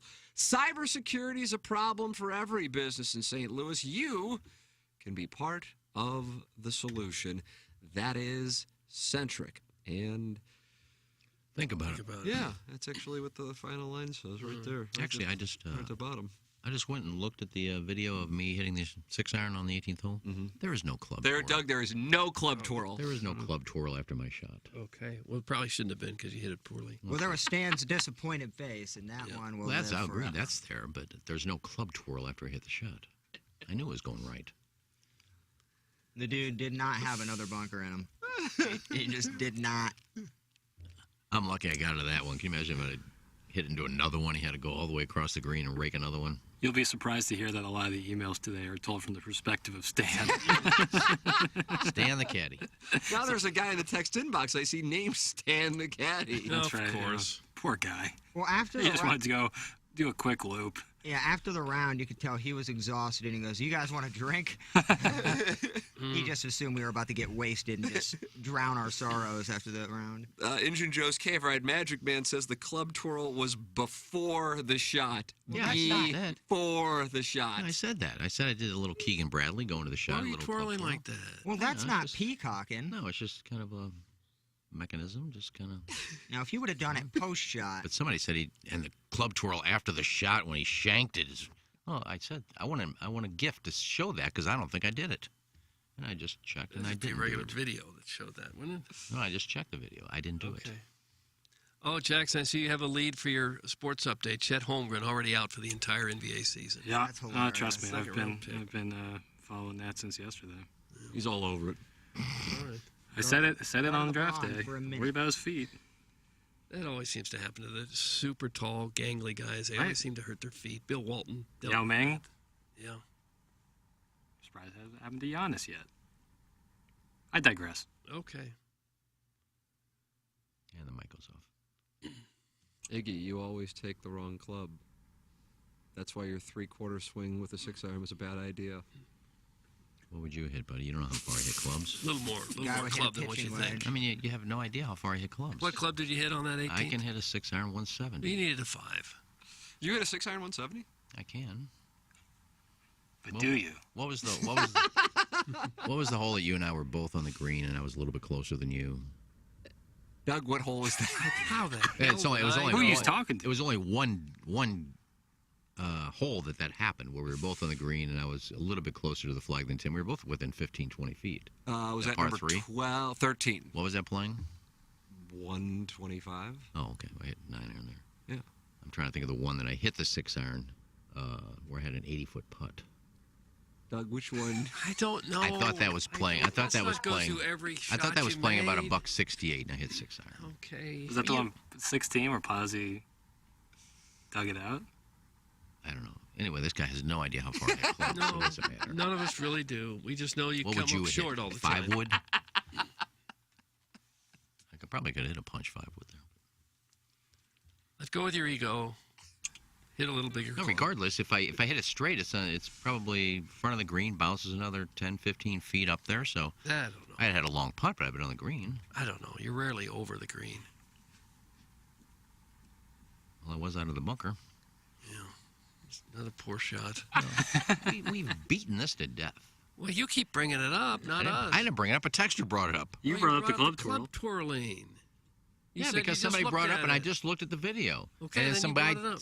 guy texted in saying that I hit the wrong club, and he has no idea how far I hit clubs. You're spinning the club like a dreidel on the third night of Hanukkah. And I will say the club twirl topic was at 7:18. Well, I just Well, that now means the got a chance. podcast is up because people are podcasting. Damn straight. Is the podcast up? On the app I saw it was up. Let's go check Apple. Doug, let's check. Well, that's the first time I had a chance to look at the Okay. video, so I checked, and there was no club twirl. Doug, I don't. It's up on Apple. It is up. Both segments are up on Apple. Taste me, Lex, and pay me. Where's my money, Lex?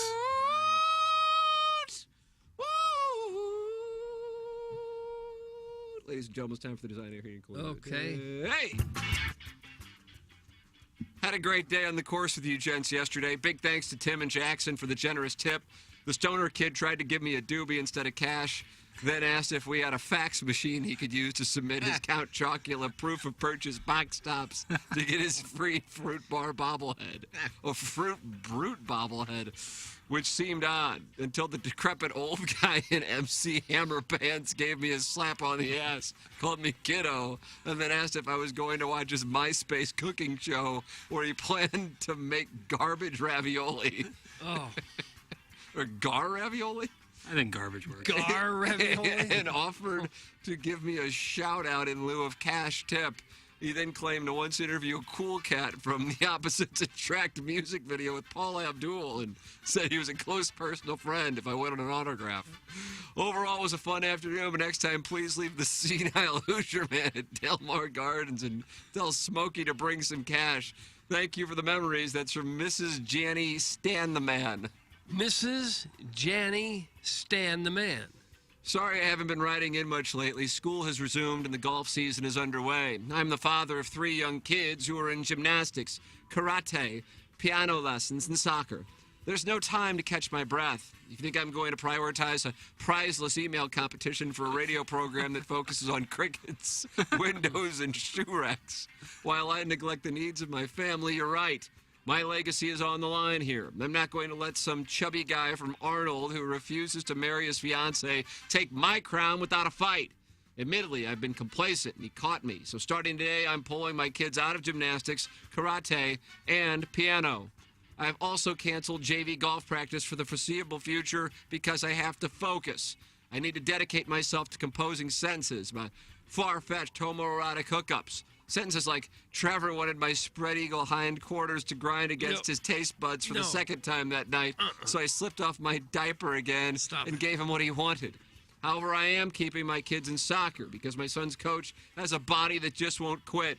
He wears these short little shorts that ride up his crack like he purposely gave himself a wedgie. Oh. And he conveniently bends over and coach's stance right in front of me too often to be an accident.